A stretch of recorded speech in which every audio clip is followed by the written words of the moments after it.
내가 말씀을 드린 게 죽을 때 가장 후회하는 게 내가 왜 그때 그거 하고 싶을 때 못했을까? 그게 가장 후회된다는 거 아니에요. 그래서 나는 내 인생이기 때문에 내가 아무리 어머니 아버지를 사랑해도 어머니 아버지가 아무리 나를 사랑해도 내 인생은 내 인생인 거야. 그게 너무 강렬했죠. 사제가 되고 싶은 욕심이. 그래갖고 이제 고등학교 3학년 반대를 심하게 했는데 어쨌든 나는 신학교 원서를 넣어서 신학교 합격을 했어요. 너무 행복했어요. 온 세상을 다 얻은 것 같았어요. 그래갖고 집에 갔는데 어머니 나 신학교 합격했습니다. 근데 안방에서 빗자루 들고 두들겨 패는 거야. 막 두들겨 패는 거야. 나가라고. 너 같은 자식 필요 없다고. 나는 또 어머니가 또 안내조차도 내 발로도 잘 집을 나갔어요. 나가라고.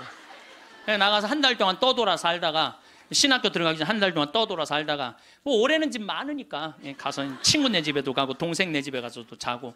그 이제 어머니가 그러는 거예요. 신학교 들어가기 전날 내가 천주기라면 치가 떨린다는 거야. 내 막내 아들 뺏어간 천주기 치가 되는 거야.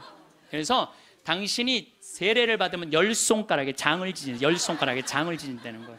네. 앞으로는 넌 내 자식 아니니까 앞으로 너는 우리 집에 들어올 생각 하지 말라고. 부모 자식 인연 끊자고. 난 너무 고맙더라고. 안 그래도 끊을 판인데. 아니 지금은 좀 문화가 다르지만 우리 때만 해도요, 신학교 들어가면 부모 자식 인연 끝난다고 우리 그렇게 알고 자랐어요. 인연 끊는 고맙더라고. 어머니가 먼저 끊자고 그래갖고. 신학교 들어갔어요. 신학교 너무 좋더라고요. 정말로 행복하게 지냈어요. 겨울방학 때도 들어오지 말라는 거예요. 누나네 집에 지금 장가간 우리 조카 방에서 이제 방학을 하고 2학년 1학기 여름방학 때 왔는데 깜짝 놀란 거예요. 거실 한가운데 성모님하고 예수님이 계신 거예요. 거실 한가운데. 그래서 이게 어떻게 된 거냐? 그랬더니 어머니가 그러는 거예요. 네가 그때 신학생이 뭔지도 몰랐으니까 네가 성당 나오라 때문에 내가 안 나갔다는 거예요. 근데 꿈에 요한 바오로 2세 교황님이 오셔서 그때 한참 84년대 한국에 오셨잖아요. 꿈에 오셔서 소리를 질러대래요. 이 집이 신부가 날 집인데 고집을 피면 어떻게 하느냐고. 근데 그 소리가 너무 커갖고 깨어났는데 너무 놀랬대요. 천둥 소리 같이 컸대요. 그래서 내 아들 팔자가 신부 팔자인가 보다. 내가 마음을 고쳐 먹어야 되겠다. 그리고 당신이 성당에 나간 거예요. 내가 거실 한가운데 성모님하고 십자고상 있는 거 왜 놀랬느냐면은 고등학교 2학년 때 어머니가 내 방에 있는 성모상 십자고상 다 버렸거든. 내 친구한테 주고 갖고 가라고 버리고. 그래서 내 손바닥만한 성모님이 있는데 그 성모님은 내가 너무 좋아하는 성모님이야. 그래갖고 이 성모상은 내가 학교 갈 때 꼭 그래서 성모님 나하고 같이 학교 가야 돼. 여기 있으면 죽어. 그래서 이제 가방에 넣어갖고 학교 가요. 그럼 어머니가 버리려고 내 방 딱 방문 열으면 없다는 거. 분명히 있었는데 성모님이 발이 있는 것도 아니고. 저녁에 오면 내 방에 또 가방에 딱 꺼내놓고 다음날 학교 가자 성모님. 그래갖고 근데 성모상이 거실 한가운데 있으니 얼마나 놀래요. 근데 어머니가 누구한테 얘기를 하고 나가? 성당 나가면 10손가락에 장을 지진다고 그랬는데. 저녁 먹으면서 이제 당신이 세례받은 사연을 얘기를 하더라고요. 그래서 내가 그 얘기를 다 듣고 숟가락을 딱 내려놓고 어머니 나하고 부엌에 좀 가자. 부엌에 왜 가니? 가스불 켜놓고 장지지로 가자. 장지지로 10손가락에 장지지로. 성당 나가면 10손가락에 장지진다며. 내가 그래서 여러분들도 남하고 비교하지 마세요. 남하고 비교하는 순간 여러분들은 불행해지는 거예요. 저는 제가 하느님한테 감사한 것 중에 하나가 저는 남하고 잘 비교하지 않아요. 왜냐하면 비교해도 내가 안 되는 게 너무 많아. 키도 조그마고 얼굴도 씹다 뱉은 수제비 같이 생기고 안 되는 게 너무 많은데 물론 나름대로 괜찮죠. 나름대로 괜찮은데 남하고 비교하는 순간부터 행복은 날아가는 거예요. 그래서 교황님이요, 자기 방식대로 인생을 살라는 거예요. 근데 자기가 없잖아. 우리는 내가 없고 누구 서울대학 안 가면 난 패배자고, 자식이 의사가 없으면 난 패배자고, 강남에 못 살면 난 패배자고, 이런 생각을 하고 사는 거예요. 꼭 이뻐야지 훌륭하고 잘생겨야지. 그러니까 꼭 이뻐야 돼요. 나는 요즘 들어서 얼굴보다는 마음이 훨씬 더 중요한 것 같아. 그리고 사실은 50 넘으면 다 거기서 거기예요. 50 넘으면 거기서 거기에 다 비슷비슷해요. 예, 그런데 마음이 얼마나 아름다우냐에 따라서 다르다는 거예요. 마음이. 그래서 자기 방식대로 살 줄 알아야 된다는 거예요. 내가 할머니들하고 사진 찍을 때 정말로 복장 터질 때가 많아요. 할머니들이 사진 찍자고 하고 다 이게 쓰면은, 자, 신부님 웃으세요. 딱 웃으면 할머니들이 막 찍으면서 핸대는 소리가, 신부님 근데 왜 내가 나와? 왜 내가 나와? 막 이래요. 막. 이게 왜 안 눌려? 안 눌려? 이래고. 자, 여러분들, 이제 죽을 때, 내가 죽을 때 암이 걸렸어. 그럼요, 제일 좋은 건요, 호스피스 병동에 들어가는 거예요. 근데 호스피스 병동은 언제 안 받아주냐면 막 죽기 전에, 일보 직전에 안 받아줘요. 언제 받아주냐면 정신이 온전할 때, 거동이 가능할 때. 그 호스피스 병동에 들어가면은요, 모르핀이 한 대 200원이에요. 마약이 한 대 200원이에요. 그거 마약이요, 원도 한도 없이 놔줘요. 마지막에 호스피스 병동에서는. 그러니까 마지막까지 생각만 바꾸면 마지막까지 원도 한도 없이 마약 맞고 죽을 수 있어. 그래서 이걸 뭐라고 그러냐면은 암성 통증이 없게 해준다는 거예요. 암성 통증이. 근데 여러분들 엄청난 차이가 있어요. 끝까지 살라고 항암제 하잖아요. 그럼 마지막까지 고통스럽게 살다가 죽는 거야. 근데 내가 80이 넘으면, 여러분들 지난번에 삼성의료원에서 조사를 해봤대요. 80이 넘어갖고 항암의 의미가 있느냐 없느냐, 아무 의미가 없다는 거예요. 이렇게나 3개월 후에 죽고 저렇게나 3개월 후에 똑같이 죽는다는 거야. 근데 차라리 모르핀을 맞으면서 암성 통증을 죽여가면서 깨끗하게 마지막 준비하고 떠나는 게 훨씬 낫다는 거예요. 내가 본당 신부할 때 87살 먹은 루시아 할머니 있었어요. 이 할머니 북에서 넘어와갖고 남편 일찍 사별하고 자식 아들 둘 키웠는데 10년 동안 누워 있었어요. 그러니까 10년 동안 누워 있으니 얼마나 힘들어. 그러니까 내가 봉송체 갈 때마다 할머니가, 신부님 나 이제 더 이상 사는 거 싫어. 나 이제 죽어도 여한 없으니까 신부님 하느님하고 친하지 않느냐고. 그러니까 나 좀 빨리 데려가게 해달라고, 기도 좀 해달라고. 그럼 내가 할머니 손 꼭 붙잡고, 할머니 걱정하지 마세요. 내가 성당 가서 어떻게 해볼 테니까 걱정하지 마세요. 맨날 그랬어요. 네 할머니 내가 본당 이제 떠나고 평창 들어갈 때까지 안 돌아가셨어요. 네 할머니 93살에 돌아가셨어요.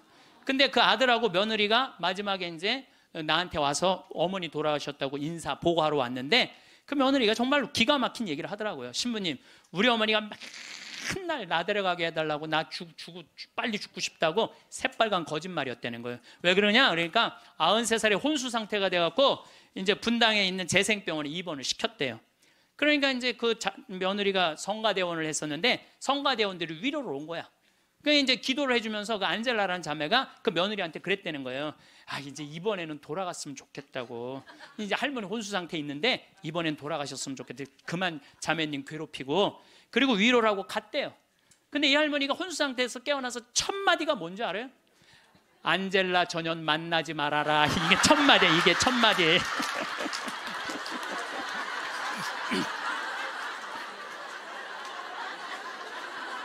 여러분들, 죽음이 가까울수록 삶에 대한 애착은 더 강한 거예요. 죽음이 가까울수록 삶에 대한 애착은 더 강한 거예요. 그러니까 어머니 사진 찍읍시다, 영정 사진 찍읍시다, 자식들이 못 들이대요. 또 여러분들 그 수상한 그녀라는 거 봤어요? 할머니가 마지막에 예쁠 때 영정 사진 찍는다고 그러잖아요. 예. 본인들도 영정 사진 안 찍어요. 찍으면 죽어야 되는 줄 알고. 그렇게 죽기 싫어하는데 영정 사진 찍어. 그러니까 이제 마지막에 언제 찍느냐면 막 숨 넘어가기 일보 직전에 엄마 영정 사진 하나를 준비 못 해놓은 거야. 이걸 찍는 거야, 이걸.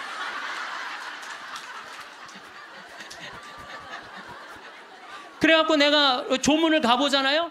그러면 머리 하얗고 다 이런 사진만 있어요. 안 그래도 슬픈데 이러고 있으면 더 슬프죠. 얼마나 고생을 하고 죽었길래 저러게 하고 저러고 죽나. 여러분들 영정 사진도요, 제일 예뻤을 때 찍어 놓으세요. 지난 시간에 끝에 잠깐 말씀드렸지만은 우리 성 필립보 생태마을은 그렇게 한 사제, 원로 사제께서, 제가 그 강원도 평창에 가서 땅을 보니까 땅이 너무 아름다워요. 그래서 주머니에 돈은 한 푼도 없고 20년 전에, 그래서 우리 교구의 최고의 원로 신부님, 또 내가 사랑하는 선배 신부님한테 찾아가서 신부님, 제가 거기 생태마을을 꾸미고 싶은데 저는 주머니에 돈이 한 푼도 없습니다. 저를 그때 제일 큰 본당에 계셨으니까 저를 도와주시면 감사하겠습니다. 그랬더니 신부님이 한참 저를 쳐다보시더니 그래, 네가 한다면은 내가 너를 도와줄게. 처음에는 그 건물 골조까지만 당신이 도와주신다 그러더니 3개월 있다가 신부님이 저를 부르시더니 황신부가 지금 그 건물을 지으려고 돈을 모금하다 보면은 황신부 청춘이 다 없어질 수가 있어. 그러니까 내가 완성까지 해줄 테니 황신부는 거기를 아름답게 운영하는 것만 고민하면 좋겠어. 이렇게 선배 신부님이 당신의 모든 걸, 그래서 신부님 돌아가실 때 통장에 내 강론대로 딱 500만 원 남았어요. 진짜로 너무 기적같이 딱 500만 원 남았어, 돌아가실 때. 그래서 그 신부님이 온전히 그 생태마을을 다 꾸미셔서 저한테 선물로 주신 거예요. 그러니까 나는 신부님 너무너무 감사하잖아요. 그래서 마지막에 제가 신부님을 모시고 살았어요. 황토집을 져서 신부님 모시고 살았는데 2012년 5월 17일 저녁 8시 17분에 돌아가셨어요. 근데 신부님이 돌아가시기 전에 몇 번 실수를 하셨어요. 근데 저는 신부님이 이 다리가 이제 불편하니까 제가 마지막에 돌아가는 장면을 다 지켜본 거예요. 다리가 불편하니까 신부님이 거동하는 걸 너무너무 싫어하는 거예요. 그래도 제가 신부님 어떻게 했느냐면, 신부님 움직여야 된다고, 움직이자고. 그래갖고 어떻게 했느냐면은 나하고, 오늘도 부관장 신부가 왔는데 우리는 매년 부관장 신부가 오잖아요.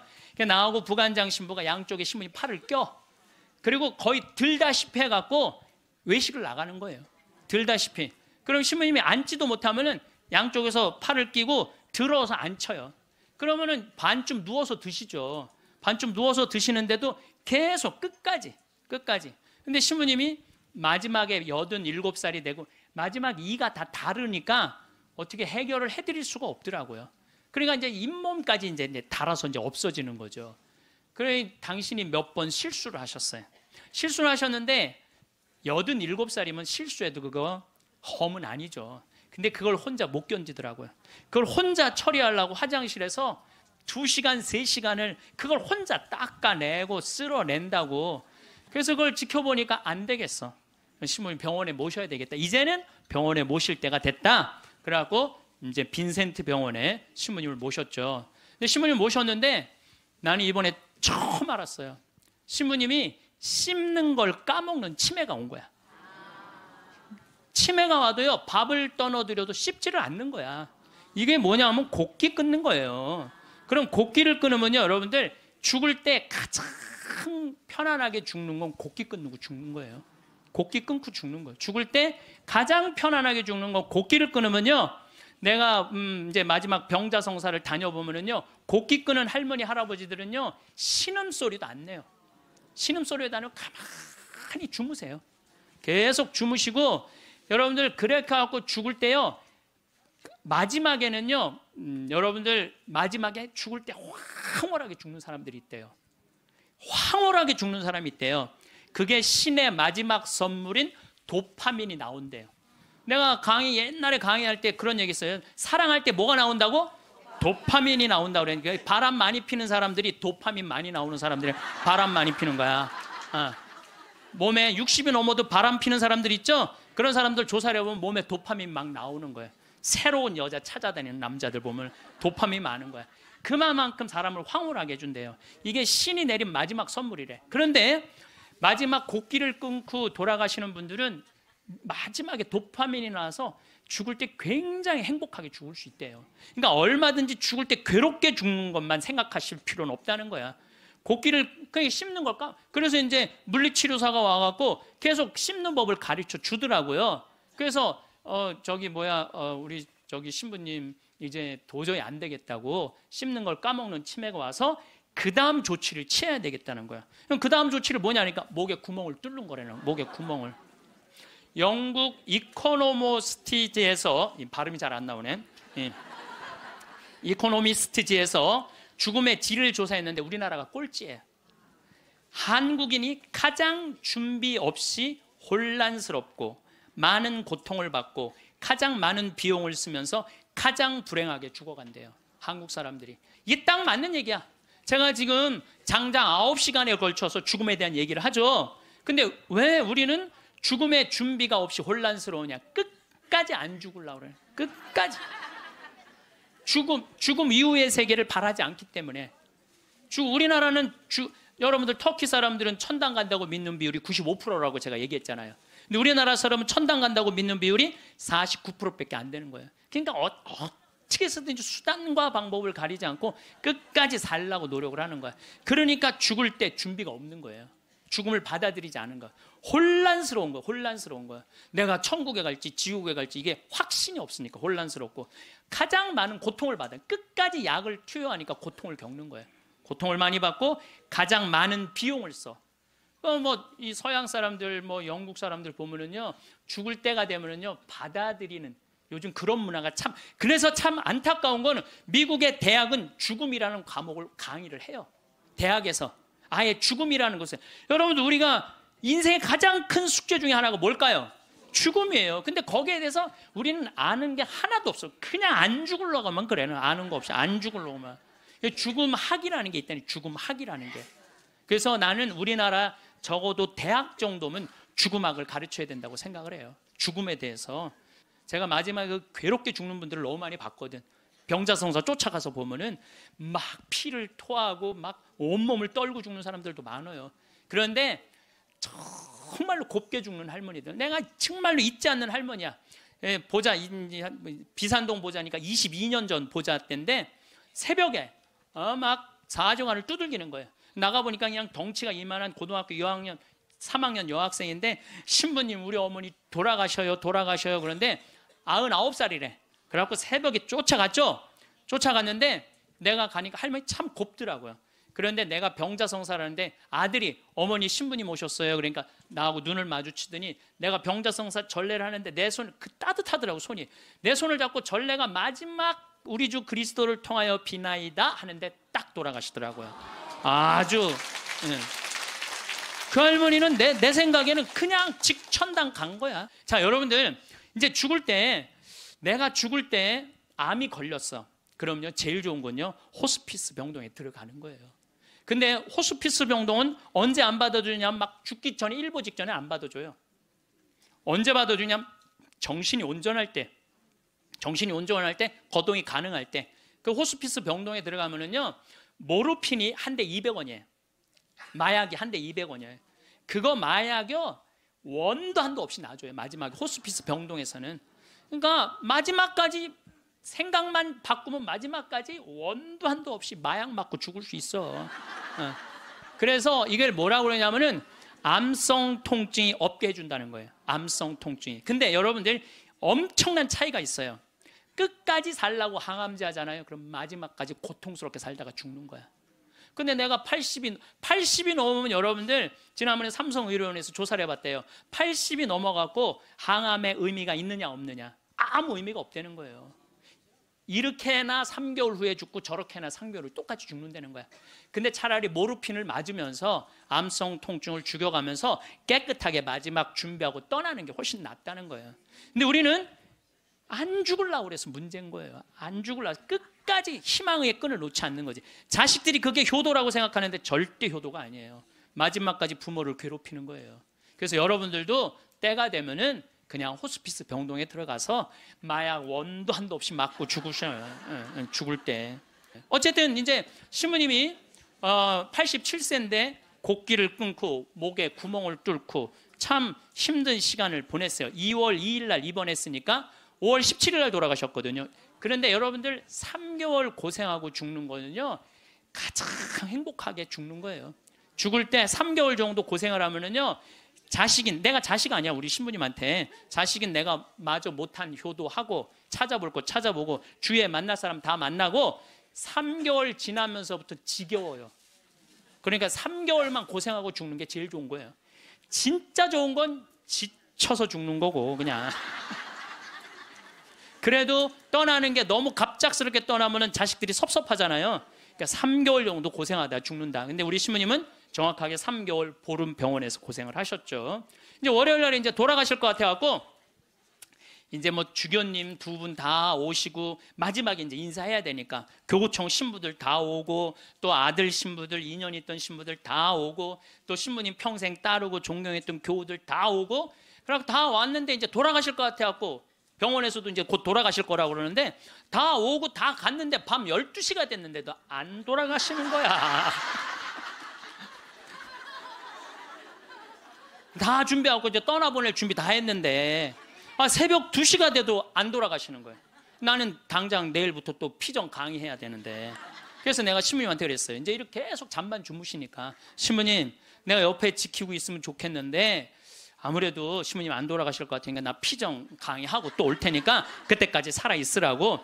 그리고 나는 이제 강원도 평창에 가서 피정을 계속했는데 목요일 날 그날은 느낌이 이상하더라고요. 오늘 돌아가실 것 같다. 전화를 계속해 보니까 계속 혼수 상태라고 그러고 그래서 목요일 날은 강의 2시에 마치고 부관장 신부님한테 야 네가 나머지 다 해라. 나 아무래도 오늘 신부님 돌아갈 것 같다. 그래갖고 이제 부지런히 이제 수원 빈센트 평창에서 빈센트에 또 와갖고 이제 신부님 옆에 이제 한 저녁 7시 됐는데 와서 보니까 멀쩡하게 계신 거예요. 안 돌아가시고 1시간을 지키고 있는데도 계속 그냥 멀쩡하게 있는 거예요. 그래서 내가 이제 신부님한테 얘기했죠. 신부님 이제 좀 돌아가셔라. 아니 내가 장어를 많이 사줘서 안 죽는 거냐. 신부님이 돌아가셔야지 신부님도 편안하고 나도 편안할 거 아니냐. 이제 그냥 신부님 평생 사죄로 60년 동안 살으셨으니까 하느님이 신부님 자리 잘 만들어 놨을 거니까 돌아가셔라. 근데 뭐 3일 동안 혼수 상태에 있던 분이 내가 그 말을 했는데 눈을 딱 뜨는 거예요. 내가 얼마나 깜짝 놀랐는지 몰라. 이분이 워낙 무서운 분이거든요. 눈을 뜨는데 깜짝 놀랐어요. 그랬더니 그 평생 로사하고 가브리엘 신부님 모시던 부부가 그러는 거예요. 아유 우리 김 신부님이 황 신부님을 사랑하긴 사랑했나 보다고 저렇게 눈뜨라고 사람들이 수도 없이 와서 얘기했는데도 눈 안 뜨더니 저거 보라고 황 신부님 얘기하니까 저 눈 뜨는 거 보라고. 그래서 내가 신부님한테 그랬어. 신부님 나는 신부님 때문에 평생 행복했다. 정말 신학생 때부터 참 아껴주셨거든요. 보자 때도 그랬고 또 내가 새로 막 성당 이제 본당 신부 돼갖고 막 혈기왕성할 때 성당 분가하려고 땅이 나왔는데 그 땅 돈이 2억이나 됐어. 20년 전에. 그런데 2억이 있어야지 그 땅을 딱 잡는데 지금 그 땅이 아주 아파트 한가운데 금싸라기 땅이 됐어요. 나야 뭐 기댈 신부님 그분밖에 없고 신부님 저 돈 좀 2억 꿔주세요. 그분이요 단 1초도 안 걸리고 내려와.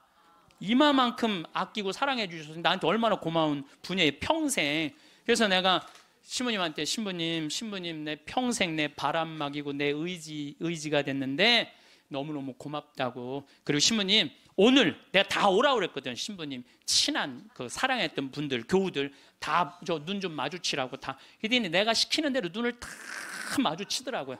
그럼 마지막에 이제 내가 손을 꼭 잡고 신부님 너무너무 고마웠다고. 근데 신부님이 내 손을 꼭 잡더니 눈을 고다로 숨을 거두시더라고요. 네, 그래서 아니 나는 우리 신부님처럼만 죽을 때 죽는다면 원도 한도 없겠어요. 원도 한도 없. 그래서 이제 의사가 와갖고 사망 선언을 하더라고요. 그래서 이제 신부님 떠나 보냈어요. 근데 신부님이 그게 문제가 아니야. 신부님하고 평상시에 뭐가 제일 신부님하고 싸웠느냐면 이놈의 영정사진 때문에 제일 싸웠어요. 영정. 나는 신부님이 50살 때 빵똥 모자를 쓰고 곰방들 탁 물고 흑백 사진인데 너무 멋있더라고요. 신부님 나 이걸로 영정사진 할 거다. 그랬더니 신부님 싫다는 거예요. 왜 싫으냐 그랬더니 신부님이 하시는 말씀이 무슨 신부가 담배 피는 걸 영정사진으로 하느냐고. 담배 피는 걸 자기 로망 칼라 찬 걸로 하고 싶다는 거. 로망 칼라 찬 걸로. 그래서 60대로 할 거냐 70대로 할 거냐 80대로 할 거냐 그거 갖고 맨날 싸웠어요. 이걸로 할 거냐 저걸로 할 거냐. 그래서 우리 로사하고 가브리엘 형제자매하고 우리 저기 센시하고 신부님 고를 자격이 없다고. 우리가 그냥 신부님 돌아가시면 우리가 얹어놓으면 그걸로 끝이라고. 예? 아무리 신부님이 살아생전에 대단했더라도 죽으면 뭐 마음에 안 든다고 관뚜껑 열고 나와서 바꿀 거냐. 우리가 할 거다. 근데 결국은 신부님 70살 때 찍은 영정사진으로 하고 이제 내 사무실에 지금 이렇게 걸어놔갖고 내가 저 퇴근합니다. 그리고 요즘도 그렇게 하는데 우리가 영정사진도 문제예요. 여기 계신 여러분들 영정사진 제대로 준비하는 사람 없어요. 자식들이 여러분들 어머니 영정사진 찍읍시다 하고 여러분들 얼굴 들이대고 사진 찍을 수 있을 것 같아요? 여기 계신 분들 늙으면 죽어야 돼. 이거 새빨간 거짓말이에요. 새빨간 거짓말이에요. 여러분들 영정사진도요 제일 예뻤을 때 찍어 놓으세요. 지금도 보면 다 이뻐요. 지금 보면 다 이뻐. 그럼 예쁘게 화장도 하고 곱게 해서 뭐 머리가 하얀 분은 꽃모자 쓰면 되잖아. 꽃모자 딱 쓰고 얼마나 좋아요. 여기 어르신 남자 어르신 분들도 집에 가서 40대 50대 한번 사진 보세요. 이야 내가 이렇게 잘생길 때가 있었나? 그 사진으로 하세요. 보세요.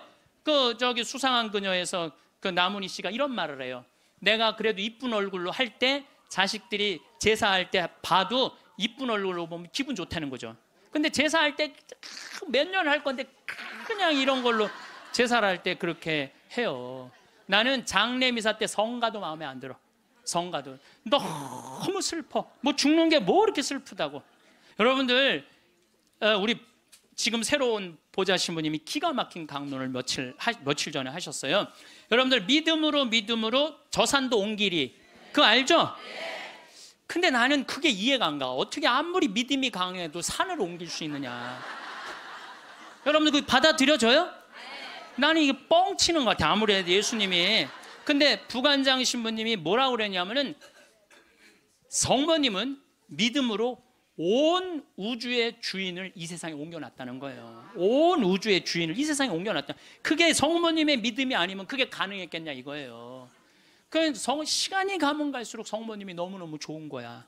그래갖고 나는 본당 신부할 때 성모의 밤 할 때 5월에 성모님 머리에 장미화관 이렇게 해놓고 교우들이 예쁜 옷 입고 와서 초봉헌하고 막 그럼 내가 제일 좋아하는 성가 253번이에요. 내 머리를 꾸미오니 내 머리를 꾸미오리 장미화와 백화파로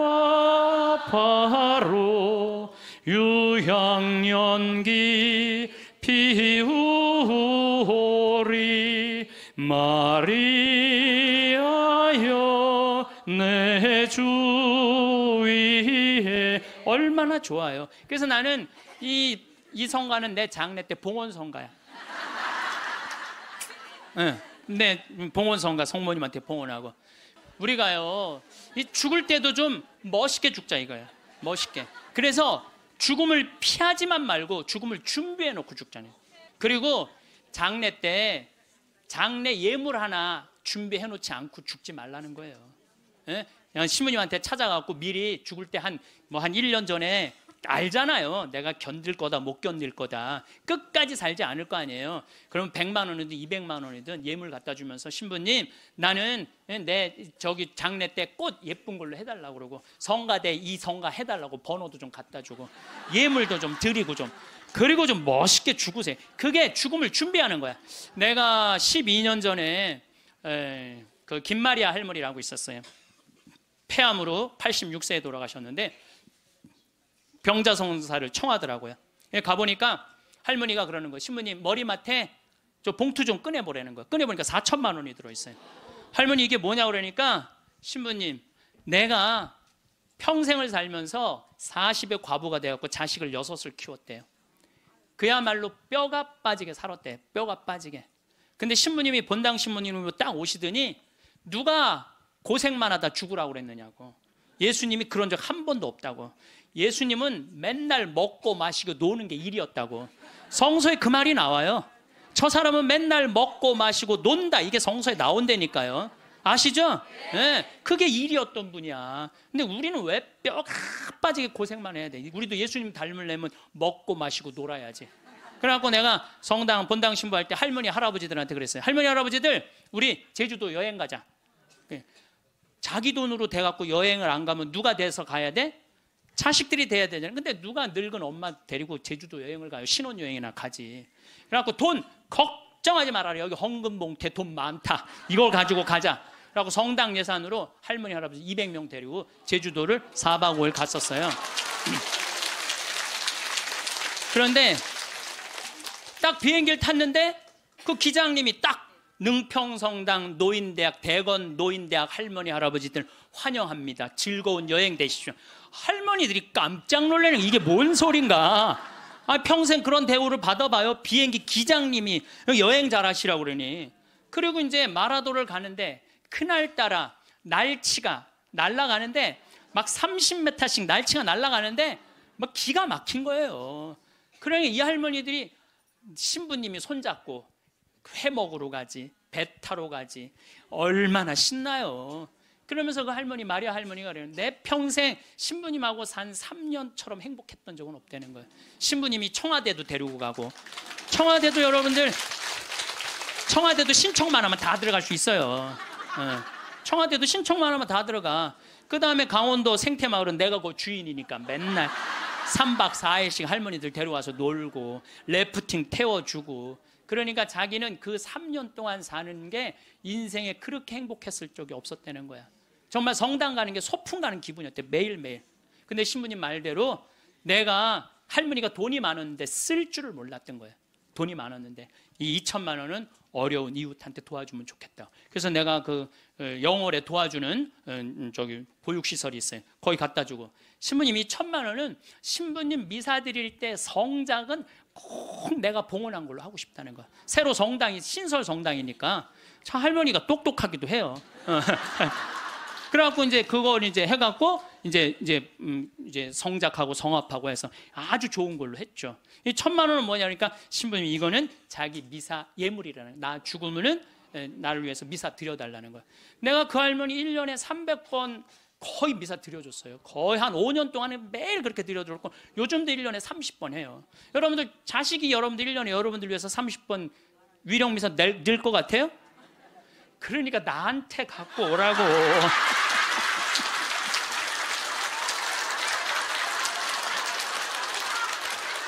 이거는 농담이에요. 이거는 농담이고 본당 신부님한테 갖다 드리세요. 본당 신부님한테. 그래서 뭔가 자기 죽음을 준비할 줄 알아야 돼. 나는 어떻게 살 것이고 어떻게 죽을 것인가. 내 영정사진은 어떻게 해놓고 이렇게 준비를 하나하나 해두시면서 삶을 이렇게 멋있게, 아까 이혜인 수녀님처럼 이렇게 빨랫줄에 늘어놓고 내 삶이 이렇게 노을에 물들듯이 이렇게 바라볼 수 있는 그런 분들이 저는 됐으면 좋겠어요. 여러분, 우리 생태마을에 매년 이제 정월만 되면 나한테 와갖고 세배를 하는 아이들이 있어요. 내가 얘네들을 언제부터 봤냐? 중학교 3학년 때부터 봤던 애들이야. 그래갖고 저기 다시 또 본당 신부로 가갖고 혼배 해주고, 걔네들 난 애들 유아 세례 주고 뭐 다 그랬던 애들인데 아버지 같은가 봐. 근데 사실은 1월 1일에 오면은 나는 1년 동안 에너지를 다 쏟아 넣어갖고 12월 한 25일부터 한 1월 5일까지는 아무도 안 봐요. 내 방에만 있죠. 그냥 혼자 있는 게 너무너무 좋으니까. 그래서 와도 잘 안 놀아줘요. 안 놀아주는데도 20년 동안 변함없이 오는 거야. 마음이 짠하더라고요. 그래서 작년에도 또, 올해도 또 왔고, 작년에 왔길래 얘들아, 내가 너희들하고 못 놀아줘서 미안해. 너무 내가 지치고 힘들 때 니네들이 와서 못 놀아줘서 미안한데, 대신 2017년 9월 30일부터 10월 9일까지 지금 다 직장 다니니까 황금 연휴야. 내가 그때 너희들이랑 동유럽 여행을 갈게. 그랬더니 얘네들이 너무 신난다는 거야. 그래갖고 얘네들이 벌써 개모임을 시작을 한 거야. 근데 여러분들, 사람이라는 게요, 계획이 있잖아요. 삶이 지겹지가 않아요. 내가 1년 후에 무슨 일을 하고 3년 후에 무슨 일을 할 거라는 계획이 있잖아요. 삶이 지겹지가 않아요. 벌써 이제 1년을 모았대. 자기네들이 무슨 카톡 방도 만들어 놨대. 그래갖고 맨날 그거 뭐 크로아티아를 갈 거냐, 무슨 폴란드를 갈 거냐, 자기 모여서 얘기하는 것만 해도 즐거운 거예요. 모여서 얘기하는 것만 해도. 그래서 여러분들도 계획을 세우세요. 얘네들이 뭐 한 달에 한 20만 원씩 모은대요. 그러면 충분히 갔다 오거든요. 아니 뭐 무슨 사치를 하라고 그래? 낭비를 하라고 그래? 지금 2년 전부터 모아갖고 한 5년 모아갖고 가는 건데 자기네끼리 너무너무 행복하대요.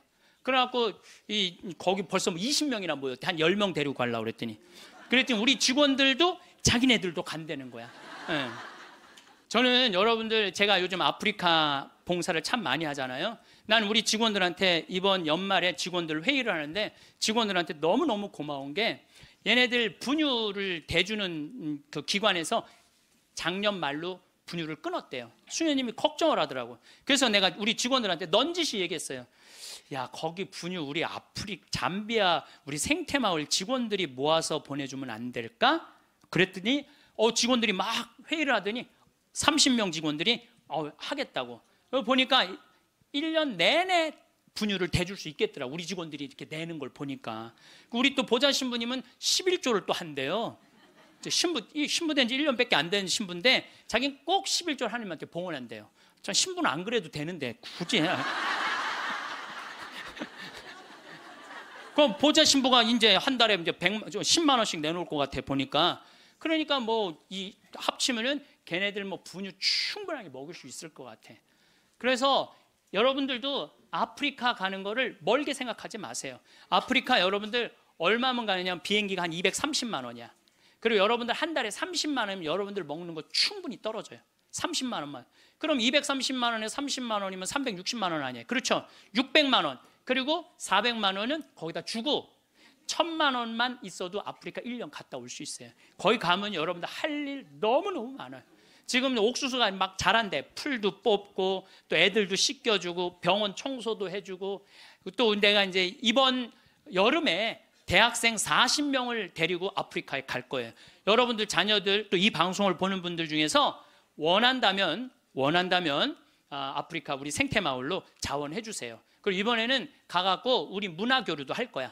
또 안과 선생님 많이 필요해요. 안과 선생님들도 있으면 자원을 해주면은 여러분들 가갖고 1년 아프리카, 여러분들 생각 60살 되면요, 제가 얘기했잖아요. 이 0.7년 곱하면 6, 7이 42야. 42살이야. 42살에 한국에서 그냥 이 1년 1,000만 원 써요. 1년 1,000만 원 쓰신다니까. 그러니까 그거 가지고 내 생각에는 아프리카 가서 1년 동안 봉사활동 하고 오잖아요. 여러분들 삶이 달라져요. 완전히 달라진다는 내가 확신합니다. 남을 위해서 한번 인생을 살아보잖아요. 남을 위해서 사는 것처럼 의미가 있는 게, 내가 그 치과 의사 선생님들이 사실은 일주일을 비우면은요, 치과는 돈이 얼마야. 근데 첫 해는 2분을 데리고 갔는데 조금 좀 미안하더라고요. 근데 둘째 데리고 갔는데 자기네들이 너무 행복해하는 거야. 근데 지난 월요일 날 그 선생님들 모였는데 더 많이 끌어모아갖고 간다는 거예요. 막 가슴이 설렌다는 거예요. 자기네들 한 달에 한 주면 2천만 원, 3천만 원 돈을 못 버는 건데 막 설렌다는 거예요. 남을 도와주고 어려운 사람을 위해서 자기가 무언가 할 수 있다는 건요, 인생이 즐거운 거야. 여러분들 이 세상 살면서 나만을 위해서 살다 가면 그 얼마나 어리석은 일이에요. 이웃을 위해서도 좀 살고, 그런 설계를 한번 해보라는 거예요. 나도 한번 아프리카 한 1년 가갖고 봉사활동 한번 해봐야 되겠다. 그런, 우리가 한국에서 욕심 부리면서 지지고 볶고하지 말고 맨날 싸우고 죽이는 것만 보고 그러지 말고, 좀 그 아름다운 데 가갖고 수녀님들하고 같이 기도도 좀 하고, 그 아프리카에 수사님 수녀님들 많으시거든요. 그 수녀님들하고 얘기도 좀 하고, 영어 안 돼도 다 통해요. 걱정하지 마세요. 말 안 해도 다 통하니까 걱정하지 마시고, 내가 한번 그런 도전을 해보면은요, 사는 게 즐거울 거야. 근데 그냥 오늘이 저날이고 저날이 이날이고 이런 사람들은요, 사는 게 너무너무 재미없어요. 여러분, 우리가 이 세상을 살면서 참아 죽지 못하고 이 세상의 미련을 끊임없이 갖고 있는 이유 중에 하나는 욕심 때문에 그래요. 우리가 마음에서 욕심을 놓으면요, 삶도 행복하게 살 수 있고 죽음도 행복하게 받아들일 수가 있습니다. 여러분들이 쓰고 있는 살림살이의 70%는 손도 한 번 안 댄대요. 여러분들이 지금 쓰고 있는 살림살이 생전 쓰는 게 30%도 안 돼. 시집 올 때 그걸 싸갖고 들고 와갖고 이걸 버리지 못하고 평생을 이사 갈 때마다 들고 다니는 거야. 한 번도 쓰지도 않을 거. 그러니까 우리가 좀 인생을 좀 홀가분하게 살아갈 필요가 있는데 너무 많은 걸 지고 살아가기 때문에 인생이 힘든 거예요. 버릴 건 버리고 가져갈 것만 가져가야 되는데 다 가져가려고 그러는, 다 가져가려고. 여러분들이 쓰고 있는 핸드폰의 70%는 기능도 모른대요. 네. 내가 이걸로 정보를 검색하는 것도, 텔레비전을 보는 것도, 인터넷을 하는 것도, 이메일을 하는 것도 아무것도 모르고 그저 주고받는데도 100만 원짜리 휴대폰을 쓴다는 거예요. 제가 보기에는 우리나라 국민의 80%는 100만 원짜리 들고 다닐 필요 없어요. 10만 원짜리만 들고 다녀도 되는데 그게 다 필요 없는 걸 끌고 다니는 거예요. 여러분들 별장의 70%는 필요 없는 공간을 쓰고 있대요. 별장의 70%는 필요 없는.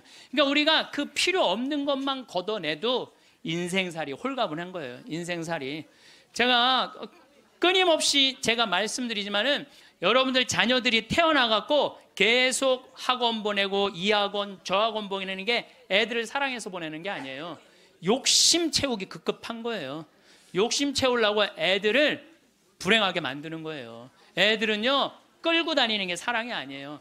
애들은 엄마 아빠가 같이 놀아주고 같이 놀아만 줘도 여러분들 애들은 행복해요. 저도 역시 인생 살면서 욕심 때문에 힘들 때가 참 많았어요. 제가 막 생태마을 꾸밀 때 뭐 주머니에 돈 한 푼 없었고, 물론 우리 할아버지 신부님이 도와주긴 했지만 이것저것을 계속 내가 이거 하고 싶고 저거 하고 싶고 욕심을 피다 보니까 내 인생 자체가 힘들더라고요. 그래서 5년 전부터 아무것도 안 하는 거예요. 아무것도 안 하고 몸 안에 강의 열심히 다니고 청국장 열심히 만들고 이런 것만 하니까 사는 게 너무너무 즐거운 거예요. 근데 내가 집 한 채를 짓는다, 성당 하나를 짓는다, 뻥뻥 터질 때는요 인생이 힘든 거예요. 여러분들 인생 살면서 가장 무서운 단어가 뭔지 아세요? 확장 이전이야. 확장 이전. 인생 살면서 가장 무서운 단어가 확장 이전이에요. 내가 지난번에도 아침마당에 나가서 얘기했지만 내가 25평에 살아. 여러분들 25평이면요 고래 등짝에서 사는 거예요. 우리 조상들은요 1m 80, 1m 80 학고방에서 살았어요. 여러분들 옛날에 그 토담집에 들어가 보세요. 고개 들면 머리가 닿아요. 그리고 방 안에 앉으면 4-5명 앉으면 엉덩이 들이밀 데가 없어요. 거기에 7-8명 나봐. 방 안 한가득 자식 새끼를 낳아놨다는 말이 그거야.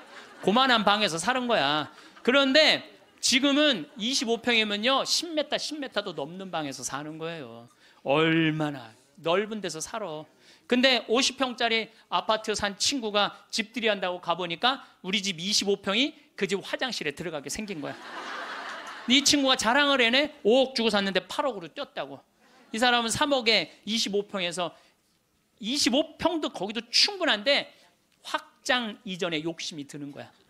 나도 2억 대출 받아서 50평으로 확장 이전을 해야 되겠다.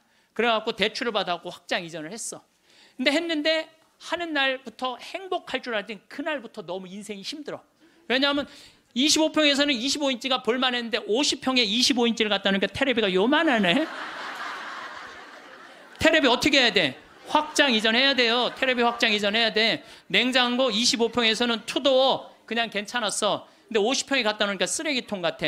어떻게 확장 이전해야 돼? 6도어로 확장 이전해야 돼요.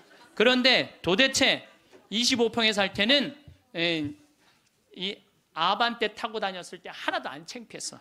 왜냐하면 그 25평에 사는 사람들은 다 엑센트, 무슨 K3, SM3, 뭐 소나타 이 정도인데 50평에 이사 가보니까 벤츠, BMW, 아우디네 다. 도대체 아반떼를 끌고 저녁 시간에 그 동네로 퇴근하고 싶지 않은 거야. 창피해서. 그래서 밤 10시에 아무도 안 볼 때 밤 10시에 집에 내 집인데도 그게 확장 이전 때문에 생긴 고통이에요. 여러분들 이 동부건설, 동부철강 얼마나 잘 나가던 회사예요. 그런데 60개 계열사로 늘리는 바람에 도저히 회사를 유지 못하니까 1조 얼마를 분식회계를 해갖고 여러분들 투자자들 싹 날려. 지금 그 회장님은 지금 12년 감옥형이에요. 그냥 동부철강, 동부건설 그냥 동부화재 하지 뭘 확장 이전을 한다고. 그 바람에 그 호의호식할 수 있는데 감옥에 가 있잖아요. 한순간에 무너지는 거야. 한순간에. 그러니까 여러분들도 인생 한순간에 무너지고 사기당하는 건요 뭐 때문에 그러는 줄 알아요? 마음 안에 욕심 때문에 그러는 거예요. 이번에 세월호도 300명 죽은 것도 304명 정확하게 죽은 것도요 욕심 때문에 그래요. 이게요 나만 잘 살라고 그러는 욕심은 무서운 거야. 욕심을 부려도 다 같이 잘 살라고 그러는 욕심을 부려야 돼. 욕심을 부려면. 근데 대한민국 사람들은 나만 잘 살라고 그래. 살려면 다 같이 잘 살아야 되는데.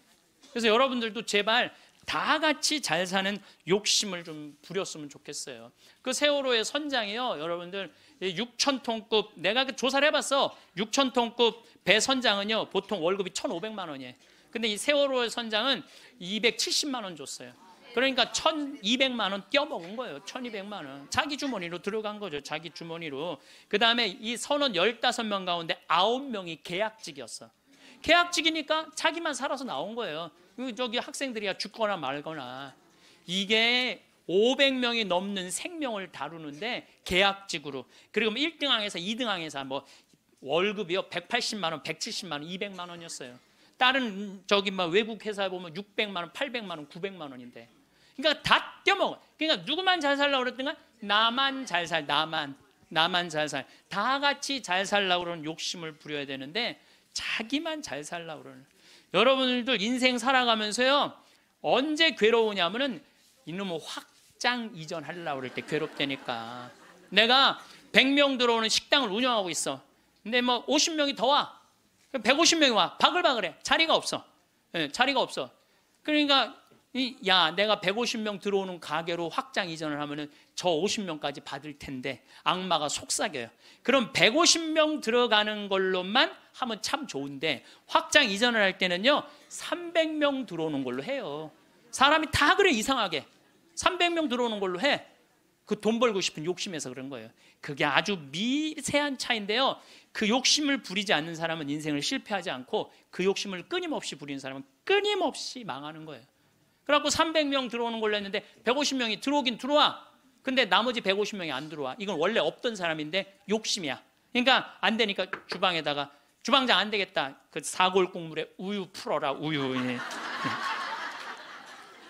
망하는 건 순식간에 망하는 거예요.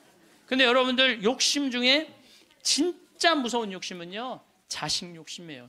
돌대가리를 서울대학에 집어넣으려고 하는 욕심. 이 욕심이요 대한민국을 불행으로 만드는 거예요. 이 욕심을. 제가 이거 뭐 방송 때 이거 죄에 대해서 얘기할 때 했는데 어느 고등학교 명왕성이라는 영화 찍은 감독 얘기예요. 고등학교 2학년 아이가 전교 2등을 했다는 거예요. 근데 이 엄마는 전교 2등하는 아이한테 매일 이 바보 같은 년은 네가 뭐가 모자라서 1등을 못해요. 여러분들 전교 2등이면 어딘데. 전교 2등이면 여러분들 내 자식이 전교 2등하면 고맙다고 그래야 되지 않아요? 나는 진짜 고등학교 1학년 때 전교 610명 중에 597등 했다니까요. 내 뒤에 딱 13명 있어요. 13명. 걔네들이 어떤 애들이냐면 태권도부 조종부 애들이었어. 민간인으로 내가 단연 1등이었어. 뒤에서. 그런데 제가 여러분들한테 말씀드려요. 저는 어렸을 때부터 이 날 때까지 항상 즐겁게 놀았던 기억이 많아요. 공부했던 기억보다는. 근데 저는 참 행복해요. 근데 공부만 했던 사람들하고 얘기해 보면요 행복했던 기억이 없대요. 그럼 누가 남는 장사야? 맨날 놀고 맨날 행복한 내가 남는 장사 아니에요. 그게 남는 거예요. 그러니까 여러분들 자식들 공부 못한다고 구박할 게 아니라는 거예요. 행복한 길을 찾아주면 되잖아요. 고등학교 2학년 때 얘가 1등 아이가 시험을 못 봐갖고 어부지로 얘가 1등을 했어. 얘가 내자 써놓고 15층에서 뛰어내려 죽었잖아요. 이제 됐지. 엄마한테 한 마지막 항변이죠. 그리고 죽은 거예요. 여러분들 우리가요 2009년에 202명의 중고등학생들이 자살을 했어요. 202명의 중고등학교 학생. 1년에 300명씩 죽어요. 지금 자살로. 청소년 자살률 세계 1위가 우리나라예요. 이게 누가 죽이는 건 줄 아세요? 대한민국 국민들이 죽이는 거예요. 이번에 세월호에서 이 단원고등학교 249명 죽었어. 그거보다 더 많은 숫자가 1년에 자살해서 죽어요. 부모들이 죽이는 거죠. 부모들이. 이게 뭐 때문에 죽이는 거예요? 욕심 때문에 욕심 때문에. 그리고 나는 고등학교 2학년 때 전교 꼴등을 했어도 꿈은 있었어. 신부가 되고 싶은 꿈. 나는 고등학교 2학년 때 신부 원하면 그냥 다 가는 줄 알았어. 근데 딱 올라가 봤더니 공부를 잘해야지 신학교를 가는 거예요. 내 성적 갖고는 어린 반푼어치도 없는 거예요. 내 성적 갖고는. 그래서 진짜 신부가 되고 싶은 열정에 공부 열심히 했어요. 근데 첫 시험에 전교 25등을 했어요. 전교 500 꼴등 하던 놈이. 예, 난 뭐 너무너무 감사하죠. 신학교만 들어가면 되니까. 그래서 나는 고등학교 2학년 때 우리나라의 대학은 딱 4개 있는 줄 알았어요. 서울대, 연대, 고대, 신학교. 그랬더니 담임선생님이 우리 어머니한테 얘 공부 조금만 더 하면 서울대 갈 수 있을 것 같다고. 내가 다니는 학교와도 명문고등학교였거든요. 나는 그 일반 학교 갈 생각이 전혀 없었어. 오로지 신부님이 목표였어요. 그러니까 어머니가 반대 진짜 많이 했어요. 정말 이건 눈물 없이 못 듣는 얘기야. 얼마나 나를 괴롭혔는지 몰라요. 고등학교 3학년 때는 잠을 안 재웠어. 새벽 3시까지 설득한다고. 아버지는 회사 사표 낸다고 그러고 어머니는 죽는다고 그러고. 왜냐하면 어머니 아버지가 성당을 안 다녔거든요. 아무도 우리 집에 형제들도 아무도 성당을 안 다녔으니까 이해를 못하는 거죠. 그러니까 아버지 이론이 그거예요. 왜 평생 남의 손에 밥을 먹으려고 그러느냐 이거예요. 마누라가 해주는 밥을 먹어야지. 그리고 대를 이어야지. 그게 조상님 얼굴을 보는 거지. 대가 끊어지면 어떻게. 나는 막내인데 무슨 대를 이어. 장난만 이으면 되지. 맨날 그냥 고등학교 3학년 때 어머니 아버지가 뭐 제주도로 내려간다는 둥 뭐 하여튼 굉장히 반대가 심했어요. 그래도 저는 귀에 하나도 안 들어왔어요. 저는 그때도 어렸을 때 내 인생이야 이건. 엄마의 인생이 아니고 아버지의 인생이 아니야. 여러분들 자식이요 좋아하는 걸 시키세요. 여러분들이 좋아하는 걸 시키지 말고 자식이 좋아하는 걸 시키세요. 우리 집에 참 재밌어요. 우리 집은 조카가 6이 있는데 얘네들이 또 다 애들이 돌머리야.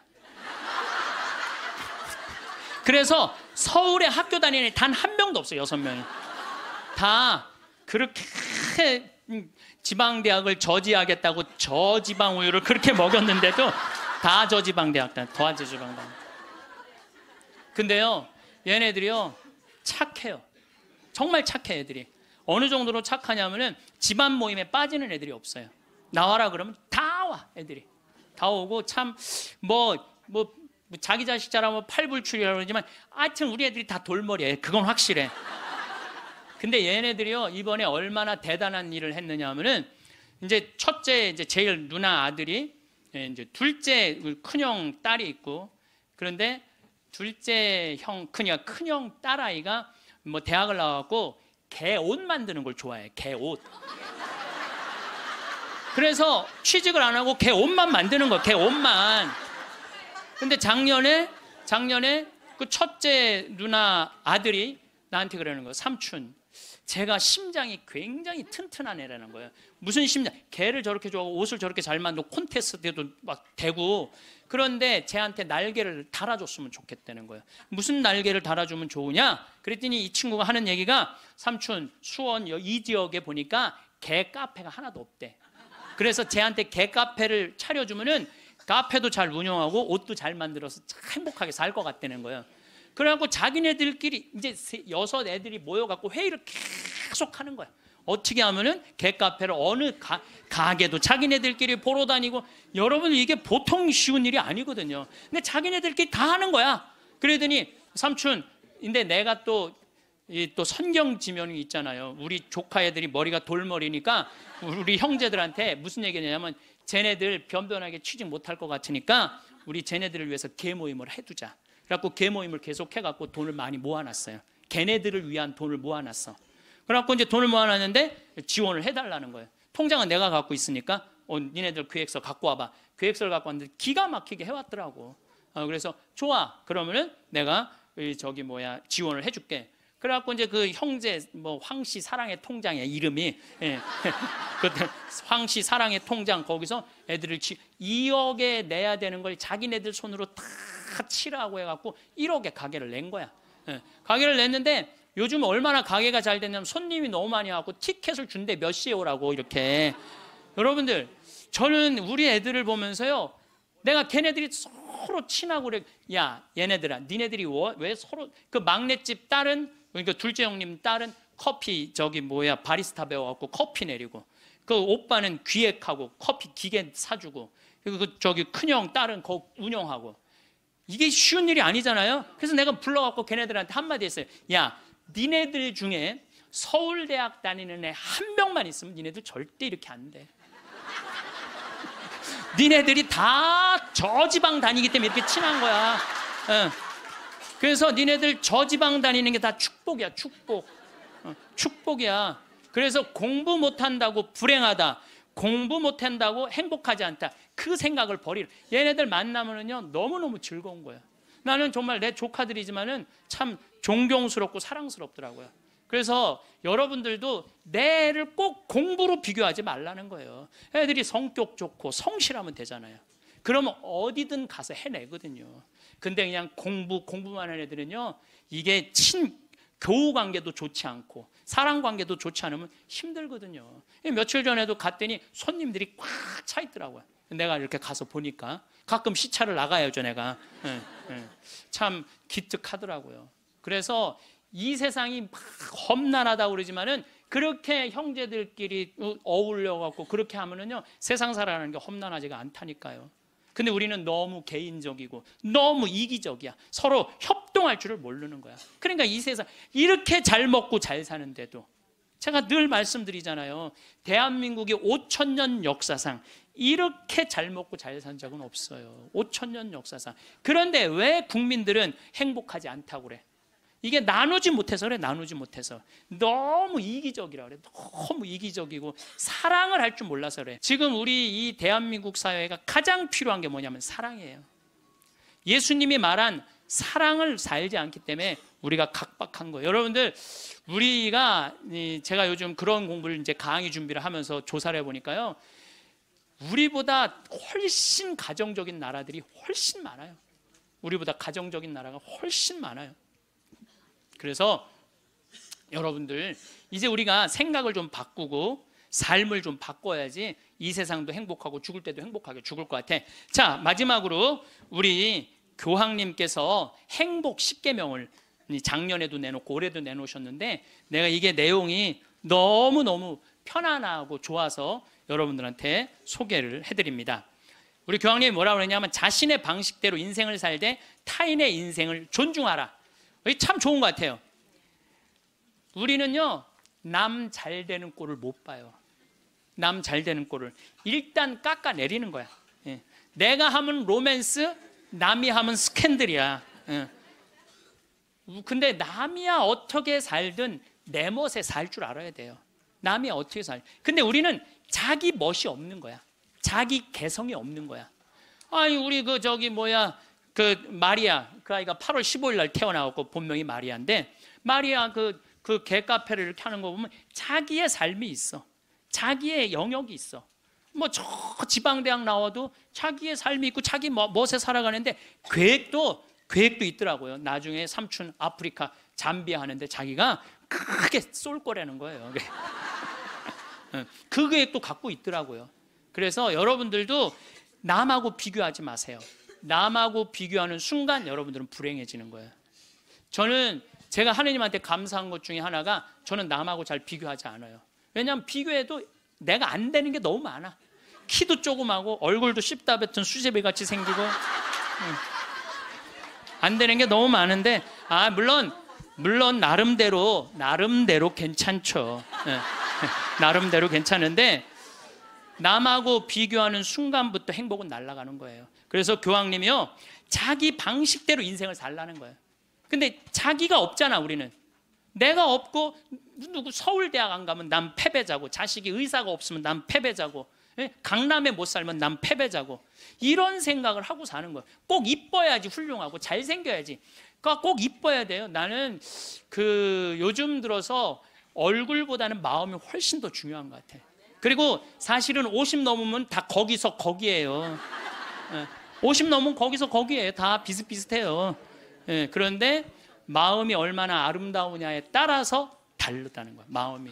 그래서 자기 방식대로 살 줄 알아야 된다는 거예요. 두 번째, 타인에게 마음을 열라. 우리 가운데 여기 계신 분들 이런 생각하고 있는 분들 계실 거야. 인생을 살아가면서 상처 많이 받은 분들, 이런 아무도 사랑하지 않을 거야. 아무도 사랑하지. 나는 주지도 않고 받지도 않을 거야. 이런 분들 있어요. 내가 인생 살아보니까 인간들 이게 쓸데가 못 돼. 인간들 믿을 게 못 돼. 나는 사랑 안 하고 살 거야. 뭐하러 살아 그럼? 그렇지 않겠어요? 사랑을 하고 살아야지 사람인데 아무도. 제가 요즘 이렇게 이제 나이를 먹으면서 사람을 만나는 게 참 즐겁더라고요. 사람을 만나는 일이 참 즐겁고 신나더라고요. 그래서 이렇게 사람을 만나고 연락을 주고받고 친구를 도와주고, 물론 나도 도움을 많이 받죠. 여기 우리 교우들이 저를 정말 많이 도와주는, 그래서 정말 신나요. 나도 또 도울 수 있는 일이 있으면 얼마든지 돕고. 그러니까 타인에게 마음을 열 때 삶이 풍요로워지는 거예요. 인간관계가 굉장히 넓어지고 삶이 풍요로워지는 거죠.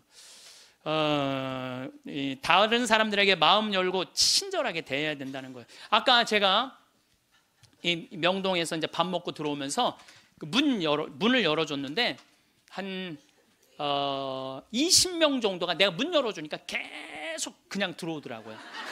내가 문을 열었는데 20명 정도가 계속 들어오더라고요. 그런데 여러분들, 이게 우리의 모습이에요. 서양에는요, 내가 문을 열어주잖아요. 뒤에 사람이요, 무조건 잡아줘요. 무조건 잡아줘요. 그리고 그 뒤에 오는 사람이 무조건 잡아줘요. 근데 아까 내가 문 열었는데 계속, 그리고 나한테 고맙다고 고개 숙인 사람 한 명도 없었어요. 그냥 가는 거예요. 우리가요, 얼마나 타인에 대한 배려가 없는지 몰라요. 다른 사람을 배려해주고 염려해주는 게 너무, 그러니까 참 이기적인 거예요. 지금 대한민국의 모습이 돈 1등 했기 때문에 그런 모습이 없는 거야. 내가 이제 앞으로도 계속 그래 볼 거야. 계속 한번 문 열고 한번 기다려 볼 거야. 몇 명이 지나가나 감사합니다. 그리고 다 본인이 잡는 사람이 이제 나타나면 이제 우리가 좀 성숙한 거죠. 내가 계속 붙잡고 있었다니까. 세 번째, 고요히 전진하라. 우리가 인생을 살면서요, 한 가지의 목표를 정하면은 계속 해야 돼. 중간에 포기를 하면은요, 이게 안 하는 일만 못 하는 거예요. 제가 이제 생태마을을 꾸미고 산 지가 20년이 되고, 이쪽에 관심을 갖고 산 지가 30년이 돼요. 근데 계속 생태마을 꾸미다 보니까 저한테 하느님께서 시키는 일이 참 많더라고요. 근데 한 가지의 목표를 가지고 계속 고요히 전진하면은요, 우리의 삶에는 축복이 있어요. 근데 하다가 말면 있잖아요, 아무 축복이 없는 거예요. 아무 축복이 없는 거예요. 그래서 내가 뭔가 그냥 5년이고 10년이고 20년이고 계속 진행하는 일이 본인이 있어야 된다는 거죠.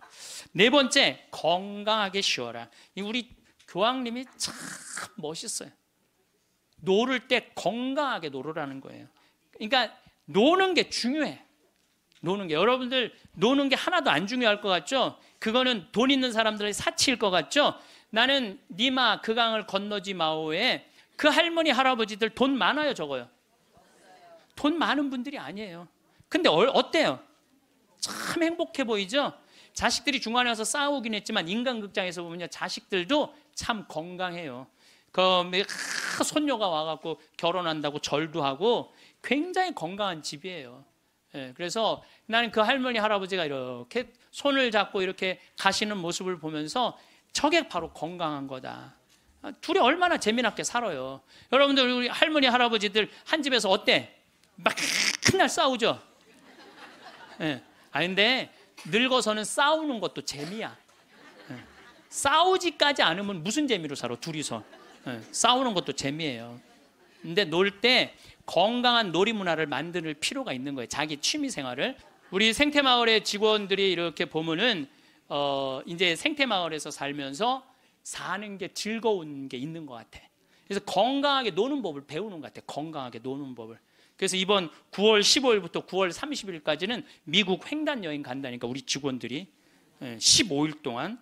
참 좋죠. 식사 시간만이라도 텔레비를 끄고 눈을 마주보고 대화를 하면서 밥을 먹으라는 거예요. 교황님 얘기예요. 교황님 얘기, 내 얘기가 아니고. 근데 우리는 식사 때도 그냥, 그러니까 가족이 아니야. 우리는 한 집에서 그냥 사는 거지. 식구가 아니라니까요. 식구가. 다섯 번째, 일요일은 가족과 함께 보내라. 여러분들 인생 살아가다 보면 나이를 먹으면 먹을수록 가족밖에 없다는 생각 참 많이. 물론 친구도, 벗도 중요하지만은 가족이 참 소중한 거예요. 그래서 근데 우리나라는 가족을 위해서 산다며 가족을 한 번도 안 만나는 아빠들이 너무 많아요. 30살에서부터 50살 때까지 가족을 산다면서 가족을 만나지 않아. 일요일 날 가족하고 함께 영화를 보러 가고 함께 운동을 하러 다니고, 어제 잠깐 보니까 스웨덴에서 아빠들이 이제 이 휴일을 평일 날 해요. 그래갖고 이제 월요일 날 오전에만 근무하는 거야. 그리고 애들하고 노는 거야. 그게 너무 잘 돼 있어요. 근데 뭐 비단 그것뿐만 아니라 제가 가서 내 눈으로 봐도 너무너무 잘하는 거예요. 근데 우리는 성당 활동도 엄마 아빠 아들 딸 다 하는데 보면은 집에 오면 서로 말을 안 하잖아. 성당 얘기도 안 하고 하느님 얘기도 안 하고 대화할 줄 모르는 거죠. 6번째, 젊은 세대에 품위 있는 일자리를 만들어줄 혁신적인 방법을 찾아라. 이 교황님 말씀이에요. 젊은이들이 일을 해야 되거든요. 우리나라의 또 심각한 문제 중에 하나가 젊은이들이 일거리가 없는 거야. 일거리가. 그리고 젊은이들이 노동의 소중함을 몰라요. 저는 요즘 꿈꾸고 있는 게 하나 있어요. 뭐를 꿈꾸느냐 하면은 이제 대한민국 여기서 일 안 해도 돼요. 내가 이제 이번 1월 30일 날 잠비아에 가거든요. 근데 무프리나 지역의 시장을 만나기로 했어요. 시장을 만나서 얘기를 하려고 그래요. 땅을 좀 달라고. 거긴 땅을 잘 줘요. 땅이 우리나라보다 7배 넓거든. 근데 다 평지야. 근데 비도 많이 오시고 땅도 옥토예요. 근데 그걸 할 줄을 모르는 거예요. 참 대한민국은요 1953년 여기서 잠비아가 그때 우리보다 잘 살았어. 근데 60년이 지났는데 잠비아는 하나도 발전하지 않고 우리는 이렇게 발전한 거야. 기적을 일으키긴 했죠. 그래서 이제 거기다 땅을 사놓고 내가 하고 싶은 건 뭐냐면은 우리나라 노숙자들, 괜찮은 사람인데 노숙자 된 사람들 많아요. 예. 그래 그 사람들 노숙시설 운영해갖고 거기서 재활 훈련을 해서 이제 더 이상 돈에 대한 욕심 부리지 말고 한번 아프리카에 가서 농사도 좀 멋있게 짓고, 젊은이들도 마찬가지야. 돈 벌을 필요 뭐 있어. 먹고 그냥 살면 되지. 꼭 돈을 벌어야 돼. 그래도 나는 최소한 200만 원은 주니까, 최소한 200만 원은 주니까, 예. 그럼 아프리카에 가갖고 여기서 기술 좀 배우고, 지금 한 1000만 평 달라고를 판이거든요. 예. 이번에 가서 그럼 1000만 평이면 포크레인도 다 보내놨고 트랙터도 이번엔 불도저를 살라고 그래. 불도저 사갖고 지금 수녀님이 옥수수가 올라오는데 너무너무 신난다는 거예요. 옥수수가 올라오는데 그럼 거기 내가 좀 보내려고 생각하고 있어요. 이번에 이제 마침 대사도, 거기에 이제 대사관이 없었는데 잠비아에서 대사가 오면 우리도 대사를 보내야 된대요. 대사관도 이제 생기고 아주 뭐 하여튼 신나는 일이에요. 근데 어떤 분들이 이런 얘기를 해요. 신부님, 한국 사람들도 지금 굶는 사람들이 많은데 뭐하러 아프리카까지 돕느냐고 내가 이런 분들한테 오늘 공식적으로 말합니다. 그래서 우리가 전쟁 끝나서 우리끼리 일어나서 이렇게 잘 먹고 잘 삽니까? 우리가요 미국에서 보내준 옥수수, 밀가루, 옷 가지고 살아난 거예요. 그게 이기적이라는 거예요. 우리는 그렇게 못 먹고 못 살 때 그렇게 원조받아서 이렇게 일어섰는데 이제는 누가 할 차례야? 우리가 할 차례예요. 우리가 한국 사람들도 도와줘야 되지만은 지금 우리보다 엄청 못 사는 사람들 많아요. 이거 대한민국 사람들이 도로 나갈 때 대한민국이 건강해요. 우리끼리만 잘 먹고 살자 그러면 대한민국 건강하지 않아요. 그래서 지금 다른 나라에 지금 수많은 지금 한국 사람들이 도로 나가고 있거든요. 그게 또 국격을 높이는 일이야. 예, 국격을 높이는 일이에요. 여러분들 대한민국 나가면요 잘 먹고 잘 사는데 그만큼 존경을 못 받아요. 왜냐하면 나누지 않기 때문에 그래요. 그래서 우리 교회가 저는 그런 일을 해야 된다고 생각하고, 그 젊은이들이 제가 지난 그 봉사자들 데리고 가서 해고 왔는데 애들이요 정말 너무너무 행복해 하더라고요. 20명들이. 그래서 여러분들도 젊은이들한테, 여러분들은 뭐 할 일은 아니겠지만 우리 기업하는 사람들, 정치하는 사람들이 젊은이들이 일할 수 있는, 여러분들도 책임 있네. 애들 그냥 책상에서만 그냥 공부시키는 게 애들이 일을 안 하지. 예. 그래서 좀 운동도 좀 하고 이런 사회 문화가 됐으면 좋겠어요. 7번째, 자연을 존중하고 돌보라. 교황님이 환경 중요하게 여긴 거죠. 자, 여러분들 이번에 지금 바다가요 어느 때보다도 뜨겁대요. 겨울 바다가. 이게 이제 뭘로 나오느냐면 엘니뇨라는 걸로 나오게 돼 있어요. 지금 겨울에는 바다가 식어져야 돼. 그래갖고 한 4도, 3도까지 내려가야 돼. 근데 지금 겨울바다가 만약에 20도, 25도가 올라가잖아요. 그럼 여름에 35도, 37도까지 올라가요. 그렇게 되면은 태풍, 슈퍼 태풍 이런 게 온다는 거예요. 근데 그거 올 가능성이 굉장히 많다는 거예요.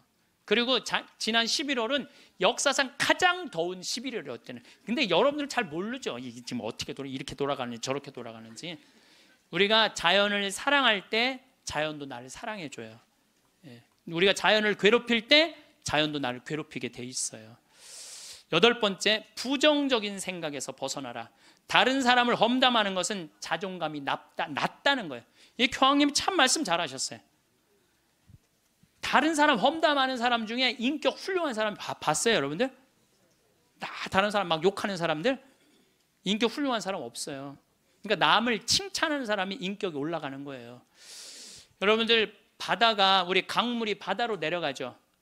바다로 내려가면은 겸손한 사람이 아래로 내려가는 거예요. 근데 바다로 내려가면은 바닷물이 참 넓죠. 겸손한 사람이 마음이 넓은 거예요. 겸손한 사람이 마음이 바다 같은 거예요.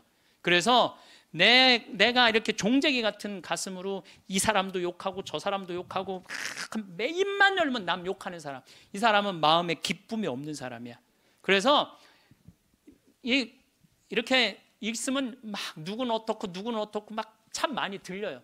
저는 그 안에 다 묻어요. 그냥 묻고 내가 할 수 있는 한 좋은 말을 하려고 노력을 해요. 그런데 나 옛날에 주교님 욕 참 많이 한 사람이에요. 근데 내가 주교님 욕 안 한 지 한 10년 넘거든요. 주교님들이 얼마나 힘들게 그 사목 목자 역할을 하는지 이해를 하기 시작을 했어요. 근데 신부들은 다 주교님 욕해요. 근데 주교님 욕 안 한 지 10년 지났는데 내가 언제부터 마음이 평화가 왔나? 주교님 욕 안 하면서부터 마음에 평화가 왔어. 주교님 욕 안 하면서부터. 여러분들, 남을 험담하는 건요 결코 잘난 일이 아니에요. 9번째, 타인을 개종하려 하지 말고, 이게 정말 내 마음에 드는 거야. 타인을 개종하려 하지 말고 다른 이의 신앙을 존중하라. 교황님이 하신 말씀이에요. 우리는 대화를 통해 함께 성장한다는 걸 보여줌으로써 다른 이에게 영감을 주죠. 그러니까 개종시키려고 그러지 말고 내가 잘 살아서 그 사람이 영감을 받아서 찾아오게는 해도 억지로 개종시키지 말라는 거예요. 여러분들, 잘 믿는 사람 굳이 천주교로 끌고 올 필요 없다는 거예요. 잘 믿고 잘 사는 사람, 그 종교 무시해가면서. 이건 내 얘기가 아니야. 교황님 얘기야. 근데 나는 그전에도 이 얘기를 참 많이 했어요. 그래서 욕을 참 많이 먹어서 종교 다원주의라고 막 욕하는 사람들도 있어요. 근데 여러분들, 그게 아니에요. 신앙은요 소신이야. 자기 소신. 그거 소신을 꺾는다는 건 목숨하고도 바꾸는 일이에요. 그러니까 저 이슬람이 저렇게 그냥 맨날 폭탄 터뜨리고 그러는 거죠. 나는 걔네들 개종시킬 생각 하나도 없어요.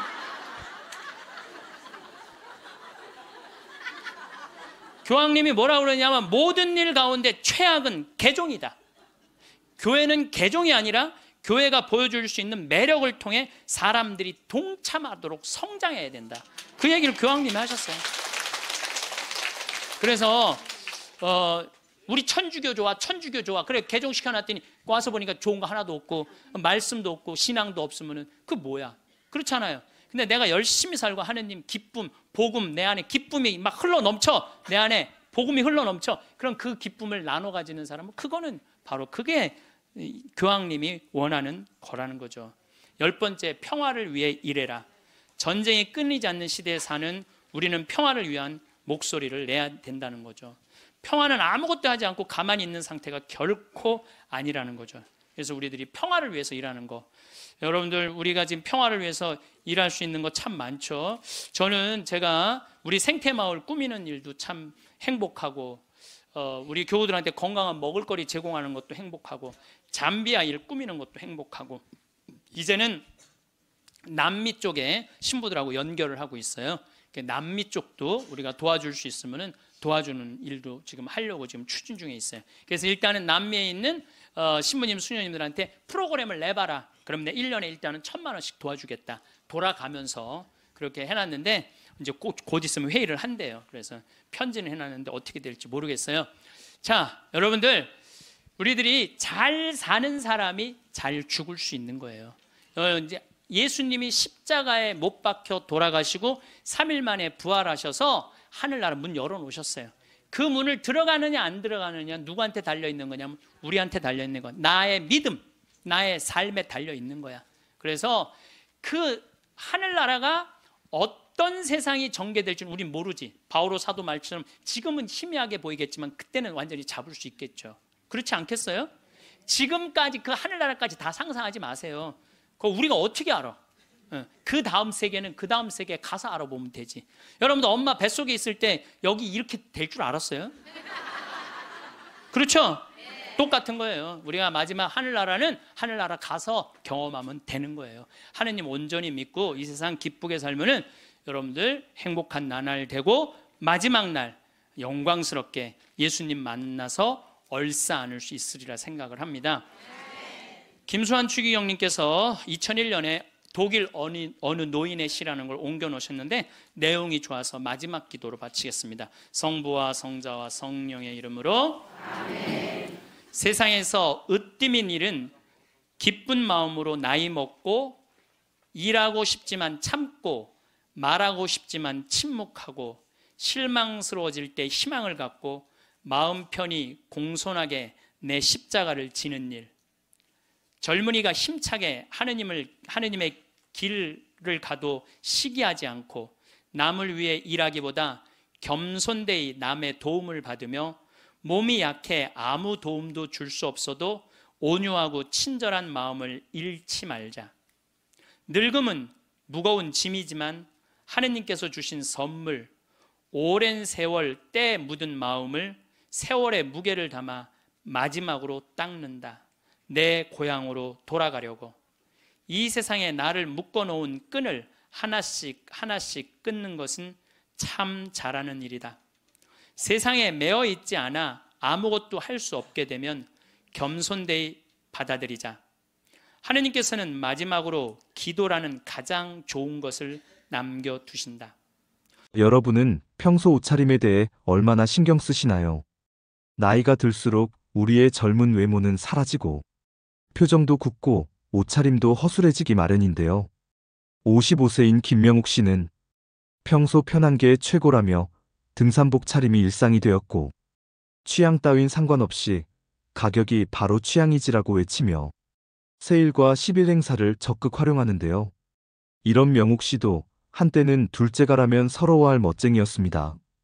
결혼하고 아이들을 키우며 치열하게 삶을 꾸려나가다 보니 자신을 가꾸는 일은 점점 뒤로 밀려났고 50이 넘은 지금에 와서는 멋은 사치스럽고 귀찮은 일이 되어버렸지요. 그러던 어느 날 명욱 씨는 우연히 마주친 고등학교 친구를 보고 깜짝 놀랐습니다. 자연스럽고 과하지 않은 친구의 옷차림은 우아한 멋이 있었고 말과 생각에는 젊음이 있었습니다. 명욱 씨가 포기한 멋은 단순히 외모나 옷차림이 아니었습니다. 어느새 마음마저도 나이 들어가고 있었죠.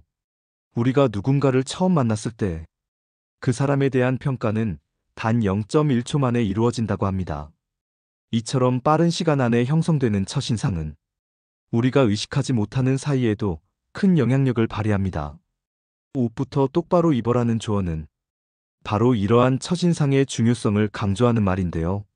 실제로 사람들은 겉모습을 통해 그 사람의 개성, 신뢰성, 심지어 능력까지도 판단하게 됩니다. 삶이 길어지는 이 시대에 우리는 부지런히 외모를 가꾸어야 할 필요가 있습니다.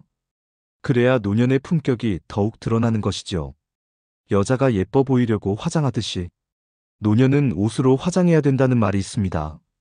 물론 화려하고 값비싼 옷을 입으란 뜻은 아니고 아무렇게나 옷을 입지 말라는 얘기입니다. 더구나 옷차림이 여러분의 운을 가로막거나 반대로 재물운을 불러올 수 있다는 사실을 알고 계신가요? 워싱턴 대학교 심리연구팀의 논문에 따르면 평소 입는 옷차림에 따라 자산이 10배에서 최대 100배 이상 벌어진다고 합니다. 그래서 오늘은 운과 재물복을 불러오기 위해서 반드시 피해야 하는 옷차림과 나이 들수록 외모에 신경 써야 하는 진짜 이유에 대해 살펴보겠습니다.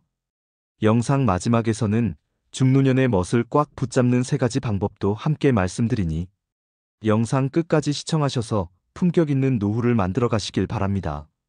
반드시 피해야 하는 옷차림 첫 번째는 낡은 운동화나 구두는 절대 신으시면 안 됩니다. 여러분 운을 막는 최고의 요소는 바로 신발이라고 합니다. 신발은 매일 다양한 장소를 다니기 때문에 여러 가지 운을 흡수하는데 운이 좋은 장소에 데려다주는 신발이 깨끗하면 운도 저절로 따라 들어온다고 하는데요. 반면 오래된 낡은 신발에는 음의 기운으로 가득 차 있기 때문에 꼭 버려주셔야 됩니다. 또 낡고 더러운 운동화나 구두를 신고 다니는 사람은 행동과 생각에 조심성이 없다는 반증이기도 합니다. 한마디로 편한 대로 또 하고 싶은 대로 하고 살아가는 사람이라는 이야기입니다.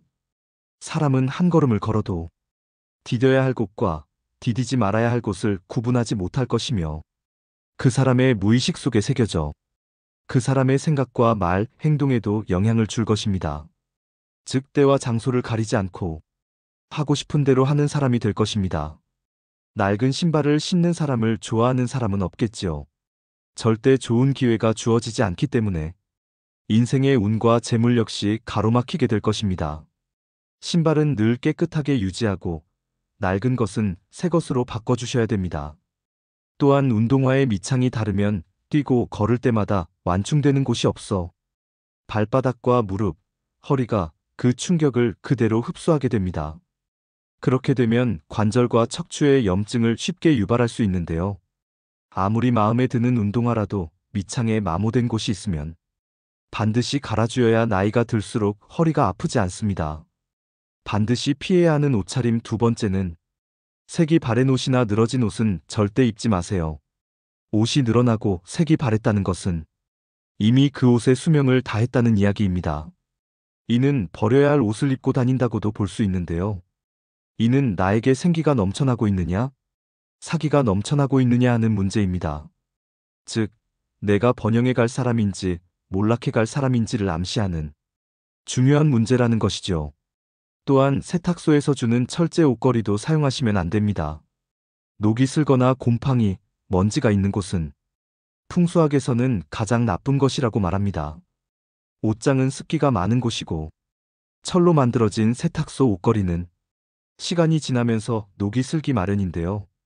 과거 일제가 우리 민족의 정기를 끊기 위해 녹슨 대못을 산천 곳곳에 박았듯이 가정의 운을 끊어버리는 것은 대못뿐만 아니라 녹이 쓴 철제 옷걸이도 해당됩니다. 더구나 철제 옷걸이는 옷의 형태를 잘 잡아주지 못하기 때문에 빨리 늘어나게 되는데 이런 옷을 입은 사람에게는 어느 누구라도 호의를 가지기가 어렵고 그 사람의 이미지에 악영향을 줍니다. 녹이 슬지 않고 옷 모양을 잘 잡아줄 수 있는 플라스틱 옷걸이나 나무 옷걸이를 사용하셔야 됩니다. 또 한 가지는 옷이나 옷장에서 좋지 않은 쾌쾌한 냄새가 난다면 힘든 삶을 살아가게 됩니다. 옷장과 옷방 환기를 자주 시키고 습기제와 방향제를 넣어두는 것도 잊지 마셔야 됩니다. 반드시 피해야 하는 옷차림 세 번째는 허전한 손목이나 목은 불운을 불러옵니다. 목걸이나 반지에는 펜던트나 보석 같은 구심점이 있는 것처럼 옷에도 포인트가 있어야 하며 사람의 말과 행동 등 우리 인간이 살아가는 모든 곳에는 이러한 포인트가 있어야 합니다. 똑같은 넥타이를 하더라도 핀의 유무에 따라 그 정갈함이 완전히 달라져 보이게 됩니다. 또 똑같은 옷을 입더라도 눈길을 끄는 액세서리 포인트가 있는지 없는지에 따라 완전히 다른 고급스러움을 만듭니다. 손에는 손목시계나 반지 둘 중 착용하면 좋고 여성분들의 경우에는 목걸이를 착용하는 것이 좋은데요. 과도한 치장은 상대가 보기에 불편하게 하고 스스로의 운도 막아버리게 되지만 최소한의 포인트는 센스 있는 사람으로 보여집니다. 다만 검은색 줄이나 쇠 목걸이를 하고 다니시는 분들이 있는데 이것은 피해 주셔야 됩니다. 금, 은을 제외한 다른 물질로 만들어진 목걸이는 기운을 막아버리기 때문입니다. 센스 있는 액세서리 사용은 여러분을 귀티나게 보이도록 할 것이며 이것이 여러분의 운을 살아나게 하고 재물을 부를 것입니다. 반드시 피해야 하는 옷차림 네 번째는 검은색 옷에는 꼭 이것을 함께 갖추어야 합니다. 검은색 옷 좋아하시는 분들 정말 많으시죠? 깔끔하기도 하면서 편하고 때탈 걱정도 없고 부담 없는 색상입니다. 다만 검은색 옷을 입으실 때는 안에 입는 옷의 색깔은 완전히 달라야 하는데요. 오행학적으로 검은색은 휴식과 마침을 의미하는 것이며 죽음과 멈춤을 의미하는 것이기 때문입니다. 과학적으로도 검은색 옷을 매일 입으면 건강이나 기분에도 영향을 미친다고 합니다. 이는 검은색이 주는 파장 효과 때문입니다. 색에는 심리를 좌우하는 생체적인 파장이 있습니다. 흐린 날에 밝은 색 옷을 입으면 기분이 밝아지는 것처럼 상대적으로 이 검은색 옷은 기분이 가라앉고 또 소심해지기 때문에 좋지 않은 운기를 겪는 경우가 많다고 합니다. 되도록 밝은 색의 옷을 자주 입는 것이 좋겠지만 검은색 옷을 입으실 경우에는 꼭 밝은 색의 옷과 같이 입어서 색의 중화를 만들어줘야 함을 명심하셔야 됩니다. 반드시 피해야 하는 옷차림 5번째는 구겨진 정장이나 외투는 꼭 다려서 입으셔야 합니다. 여러분 외투나 정장이 구겨졌다는 것은 이 사람이 아주 게으른 사람이다 라는 것을 반증하는 모습입니다. 옷을 걸어두지 않고 어디든 함부로 던져 보관하는 사람이라는 이야기이지요. 물론 현대 인상학자들 역시 이러한 사람은 항상 일정한 형식이나 절차가 없이 편한 대로 막 살아가는 사람이라고 표현을 하며 또한 타인에게 절대 호감을 얻을 수 없는 사람이라고 얘기하고 있습니다.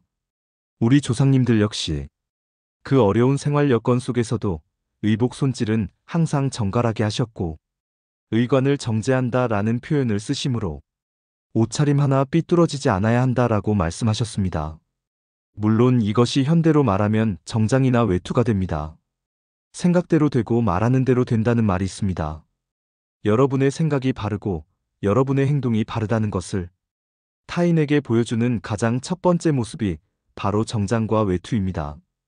예전 EBS 방송에서 옷차림의 중요성에 대해 방영된 적이 있었는데 같은 남성이 다른 옷차림을 한 모습을 바라보는 여자의 인터뷰였는데요. 남성이 정장을 입으니 연봉이 꽤 높아 보이고 호감 있어 보인다고 답했고 일상복과 청바지의 옷차림을 보곤 백수일 것 같다. 연봉이 굉장히 낮을 것 같다고 이야기했습니다.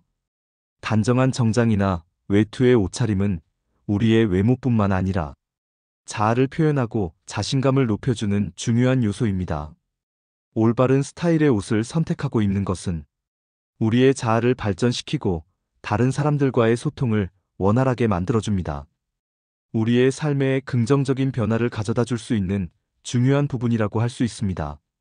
말년운을 위해 반드시 피해야 되는 옷차림 4가지에 대해 알려드렸습니다. 얼마 전 해인사 구경을 갔는데 단정하게 옷을 입은 노부부의 모습이 지금도 잊히지 않습니다. 옷은 자신을 화장하는 수단이며 자기의 품격을 나타내는 방법이므로 나이를 먹을수록 옷차림에 신경을 써서 남보기에 좋은 인상을 주어야 합니다. 지하철을 타거나 식당에서 다른 노년들의 옷차림을 유심히 관찰하는 것도 도움이 됩니다. 직장에 다닐 때는 항상 정장이나 유니폼을 입으니까 옷차림에 신경 쓸 필요가 없었지만 노년이 되면 외출 시 무슨 옷을 입고 나갈까? 한번 생각해보는 것이 스스로 품위 있는 노년 대접을 받는 길일 것입니다. 그렇다면 나이 들수록 외모 관리에 신경 써야 되는 진짜 이유는 무엇일까요? 첫 번째는 감정 노화를 막습니다. 여러분은 미용실을 다녀오면 어떤 기분이 드시나요? 여성분들이 헤어스타일을 바꾸면서 종종 하는 말이 있습니다. 바로 기분 전환인데요. 나빴던 일을 털어버리고 뭔가 변화를 주고 싶을 때 참 효과 있는 방법 중 하나입니다. 이것은 심리치료법 중 행동을 변화시켜 감정을 조절하는 행동치료의 효과와 같다고 합니다. 이전과는 색다른 경험을 하거나 6, 70대 노인이 젊어지는 방법이기도 한데요. 젊은 사람들도 마찬가지겠지만 나이 들수록 외모 관리는 더 활력 있게 보이고 같은 나이대보다 더 젊어지는 효과가 있습니다. 한 연구에 따르면 겉모습이 노인에 가까울수록 감정의 노화가 더욱 빠르게 진행되어 결국에는 전신 기능이 쇠약해지는 경우가 많았다고 지적합니다. 예쁜 옷을 입거나 피부 관리를 하는 등 외모에 신경을 씀으로써 감정까지도 조절할 수 있다고 하는데요. 노인들은 나이 들수록 나태해지기 쉽습니다. 될수록 많이 걷고 움직이면서 언행을 무겁게 하고 자기 관리에 힘써야 노궁이나 노출을 면할 수 있습니다. 일상에서 흐트러짐 없는 마음 자세를 가져야 용모며 의상도 단정할 수 있습니다. 노인이 되어서 좋은 옷을 입고 유행을 염두에 둘 필요야 없지만 아무렇게나라는 생각은 버려야 합니다. 두 번째는 건강에 도움이 됩니다. 젊을 때는 느끼지 못했지만 나이 들수록 특히 노인의 외모 관리는 건강에 많은 영향을 줍니다. 여러 연구와 논문에 따르면 외모에 신경 쓰는 사람은 대체로 건강하다고 합니다. 화장이나 외모 관리 행동이 여성 노인들의 우울증을 예방하는 효과도 있는데요. 실제로 60세 이상 분들 중 많은 분이 외모 관리는 죽을 때까지 하는 거라고 생각하고 있으며, 외모 관리를 하는 이유는 더 나은 삶의 질, 자기만족 등을 꼽았다고 합니다. 노화는 자연의 섭리인 만큼 누구나 나이 들어가며 세월의 흔적이 외부로 드러나는 노화 현상은 어쩔 수가 없습니다. 노화 현상을 아예 멈추려고 하거나 다시 젊은 시절로 돌아가게 만드는 것은 불가능에 가깝습니다. 그렇지만 은퇴 후에 이제는 자유인이라며 흐트러진 외형의 모습이라면 자신의 용모를 한 번쯤 다시 생각해 볼 문제가 아닐까 싶습니다. 자기관리는 체력에도 격차가 벌어지지만 정신적인 면은 그 수준 차이가 더 큽니다. 세 번째는 정신을 가다듬는 효과가 있습니다. 사실 외모 관리는 의지력과 꾸준함을 요구한다는 면에서 운동과 같습니다. 외모에 신경 쓴다고 다소격이 낫다는 듯 말하지만 부지런해야 외모 관리도 할 수 있습니다. 최근 최강동안으로 단연 손꼽히는 가천대학교 이기려 총장님은 1932년생으로 90세가 넘으셨는데도 5060대처럼 보입니다. 정말 감탄한 것은 그분의 자기관리 능력입니다. 부지런하지 않으면 안 되고 절제할 것도 많은데 그것을 지켰다는 것은 대단한 의지력입니다. 여기서 외모 관리에 또 다른 힘을 발견할 수 있습니다. 바로 나태해지는 자신을 돌려세우고 정신을 가다듬게 도와준다는 것입니다. 어떤 분들은 살아가는데 외모가 중요하지 않다고 말합니다. 외모보다 성격이고 나이 들면 외모는 다 거기서 거기라고 말합니다. 그러나 이것은 잘생기고 예쁘다는 측면에 많이 기울어진 의견이 아닌가 싶습니다. 그러나 제가 말씀드리는 외모 관리는 더 넓은 범위입니다. 청결, 체형, 화장 등을 포함한 우리의 겉모습, 몸의 관리입니다. 이러한 외형의 관리가 정신을 가다듬는 내적 충실에도 상당히 도움이 된다는 점을 말씀드리는 것입니다. 네 번째는 나이 들수록 외모 관리도 중요한 경쟁력이 됩니다. 나이가 들면서 자신의 외모에 대한 자신감도 떨어지고 자연스레 관심도 줄어 외모 관리에 신경 쓰지 않기 쉽습니다. 하지만 현대 사회에서는 나이가 들어도 지속적으로 자신의 외모를 관리하는 것이 중요한 경쟁력으로 작용합니다. 외모 관리에 신경 쓰지 않는 순간 자신에게 손해로 돌아올 위험이 높은데요. 특히 나이 들수록 더 그런 이유는 젊었을 때는 관리하지 않아도 젊음이 다 커버해줬지만 나이 들면 노화와 습관으로 인한 부작용들이 더 잘 드러나고 게다가 좋은 상태를 유지하는 것에도 더 많은 시간과 노력이 필요하기 때문입니다. 나이 들어도 외모 관리를 꾸준히 하는 사람은 은근히 능력이 있어 보입니다. 부지런한 것은 쉽게 할 수 없는 일이기에 시간 관리, 감정 관리를 잘하는 사람이란 생각이 듭니다. 그만큼 일자리를 얻는 것과 인간관계에서 유리한 점이 많습니다. 반면 외모 관리를 하지 않는 사람은 덜 프로처럼 보여 손해보기 쉽습니다. 이처럼 외모 관리는 좋은 첫인상을 만들어내는 것뿐만 아니라 자신감과 자기 강화에도 큰 역할을 합니다. 피그말리온 효과는 기대가 높을수록 그에 부응하려는 우리의 노력도 커진다는 심리학적 이론입니다. 즉, 잘 관리된 외모를 통해 우리는 더 능력 있는, 성공한 사람으로 보일 뿐만 아니라 그러한 이미지에 걸맞은 행동을 하게 된다는 것인데요. 이는 능력 개발과 성공으로 이어지는 긍정적인 사이클을 만들어냅니다. 그렇다면 중노년의 멋을 꽉 붙잡는 방법에는 어떤 것이 있을까요? 첫 번째, 볼품없게 살을 빼면 볼품없게 늙는다. 사람은 나이가 들수록 기초대사량이 낮아져 살을 빼기 힘든 몸이 됩니다. 무리한 다이어트로 살을 뺐다 하더라도 그 괴로움이 얼굴에 고스란히 드러나 버리지요. 무리한 다이어트보다는 몸과 마음을 건강하게 가꿀 수 있는 좋은 습관을 들이셔야 됩니다. 두 번째, 옷으로 체형을 보정하자. 옷에 몸을 맞추면 자연스럽게 이상적인 체형에 가까워진다는 것을 아시나요? 마냥 편한 옷만 고르지 말고 때로는 등줄기가 곧게 펴지는 옷을 입어보세요. 특히 좋은 패턴의 코트나 재킷은 체형 보정 효과가 뛰어납니다. 세 번째, 심플함도 전략이 필요합니다. 심플한 코디는 자칫 잘못하면 평범하고 재미없어 보일 뿐입니다. 옷을 고를 때 반드시 한 가지 아이템은 단조롭지 않고 특징이 있는 것으로 매치하셔야 됩니다. 헤어스타일이나 메이크업에 포인트를 주는 것도 좋습니다. 나이가 들수록 옷차림을 바꾸는 것은 스스로에게 새로운 바람을 불어넣는 일입니다. 옷차림부터 마음가짐까지 변화를 두려워하지 말고 점점 바뀌어가는 내 모습을 즐기셨으면 좋겠습니다. 나이는 숫자일 뿐 젊음이란 발랄하고 경쾌한 마음이 아닐까요? 오늘의 영상 어떠셨나요? 젊은 날의 자신을 그리워하고 젊음과 멀어지는 일을 아쉬워하기보다 중년 노년에만 풍길 수 있는 분위기, 스타일 등에 집중해 현재를 마음껏 누리는 태도가 노후의 삶을 더욱 빛나게 만듭니다. 젊은 날에는 젊음 그 자체로 빛이 났듯 중노년에는 그 자체로 멋이 나는 셈이지요. 등산복에는 수십만 원을 투자하면서 외출복에는 무관심한 분들이 많습니다. 영국의 노인들은 집에서도 넥타이를 맨다고 하는데요. 물론 이것은 시대에 맞지 않지만 그 정신만은 한번 음미할 필요가 있습니다.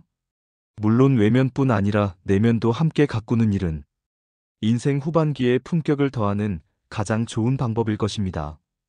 단순히 겉모습에만 집중하는 멋이 아닌 그 이면의 가치와 아름다움에 더 집중하는 멋이야말로 중년 이후 더 진하게 즐기고 누릴 수 있는 특권입니다.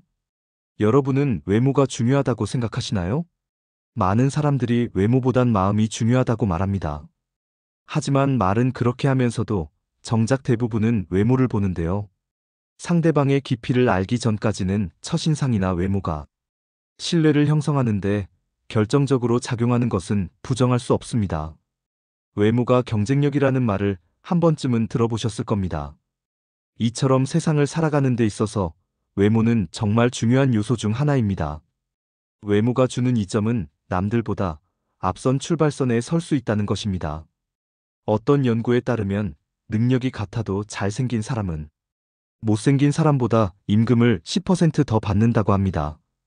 똑같은 죄인일지라도 미녀는 무죄를 받을 확률이 더 높다는 미국 자료도 있습니다. 외모 관리는 나이가 들수록 그 중요성이 더욱 커집니다. 외모는 성숙하게 나이 든 내면의 자기 표현이자 자기다움의 외적 상징이기도 하지요. 외모 관리라고 해서 졸부처럼 돈과 상표만 걸치는 부티가 아닌 귀티가 나도록 해야 됩니다. 그것은 전화음성, 운전 습관 그리고 의상 코디에서도 묻어납니다. 물론 내면도 중요합니다. 하지만 외면에도 어느 정도 신경을 써야 그 사람의 내면도 들여다보고 싶은 마음이 들기 마련이지요. 그렇기 때문에 나는 내면만이 중요하다고 믿기보다 나이 들수록 외면과 내면 두 가지를 모두 잘 관리하는 사람이 되고자 노력하셔야 됩니다. 그래서 오늘은 나이 들수록 외모에 더 신경을 써야 하는 이유 3가지와 시니어들의 외모 관리 방법에 대해 알려드리겠습니다. 외모에 신경 써야 하는 이유 첫 번째는 자신감과 자존감을 높이기 위해서입니다. 잘 차려입고 나간 날에는 자신감이 넘치며 당당해집니다. 하지만 아무거나 대충 걸치고 나간 날에는 아는 사람 만날까 두렵고 스스로 초라해지는데요. 나이가 들수록 피부 탄력이 떨어지고 깊어가는 주름과 탈모, 약해지는 치아, 노안 등 신체적 변화가 나타납니다. 이러한 변화로 인해 자신감과 자존감이 떨어질 수 있습니다. 우리는 거울에 비친 내 모습이 조금 더 나아 보이는 것만으로도 큰 행복을 느낍니다. 나는 꽤 괜찮게 나이 들었어라는 생각과 함께 자존감이 높아져 매사에 적극적이고 당당해지는데요.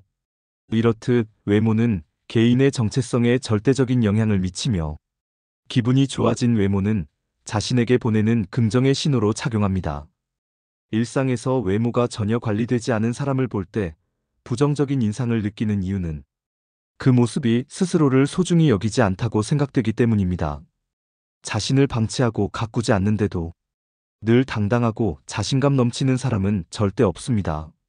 나에게 찾아온 부정적인 외모의 변화가 그저 바쁜 삶 때문이라고, 혹은 나이 때문이라고 변명하고 계시는 분들도 있으실 겁니다. 사람들은 만족스럽지 않은 상황에 놓이면 자신의 책임을 가장 늦게 생각하는 경향이 있는데, 이는 외모 관리에서도 마찬가지입니다. 현재 나의 모습은 지금껏 내가 하루하루 만들어온 결과물 그 자체입니다. 푹 파인 미간주름은 수년간 얼굴을 찌푸린 습관 때문이고, 처진 입꼬리는 자주 웃지 않은 결과이며, 탄력 없이 늘어진 팔뚝은 나태함의 결과이지요. 시간이 갈수록 얼굴과 몸이 변하는 건 자연의 섭리이지만, 다가올 미래의 모습을 만족스럽게 만드는 건 오직 내 행동과 태도에 달렸습니다.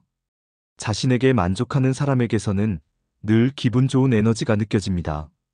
나의 자신감과 자존감을 위해, 그리고 가족과 주변 사람들을 위해 나이 들수록 외모를 가꿔야 하는 이유가 바로 이것입니다. 두 번째는 건강에 도움이 되기 때문입니다. 젊었을 때는 느끼지 못했지만 나이 들수록 특히 노인의 외모 관리는 신체적, 정신적 건강에 많은 영향을 줍니다. 노인임에도 외모에 신경을 쓰는 사람은 대체로 건강하다고 합니다. 요양원에 정기적으로 방문하는 출장 미용 서비스를 이용하는 사람들이 대체로 인지장애 단계가 낮고 진행 속도도 더디다고 하는데요. 국내의 연구와 논문에서도 화장이나 외모 관리 행동이 여성 노인들의 우울증을 예방하는 효과가 있다고 합니다. 우울증의 증상 중 하나가 부정적인 마인드입니다. 노화 현상은 어느 누구도 결코 피해갈 수 없는 과정이지만 자연스럽게 받아들이기가 쉽지 않습니다. 사람마다 자신의 외모를 어떻게 받아들이느냐에 따라 다르겠지만, 극심한 외모 콤플렉스가 있다면 자기 자신에게 비관적이게 됩니다. 거울에 비친 모습을 보며 무기력증과 우울감을 느끼게 됩니다. 사실 외모 관리는 의지력과 꾸준함을 요구한다는 면에서 운동과 같습니다. 나이 들어서 무슨 외모까지 신경 쓰냐라고 하시는 분들이 있지만, 부지런해야 외모 관리도 할 수 있는 것입니다. 이 부지런함은 곧 규칙적인 운동과 건강한 식습관으로 피부 건강과 전반적인 건강을 유지하는 데 도움이 됩니다.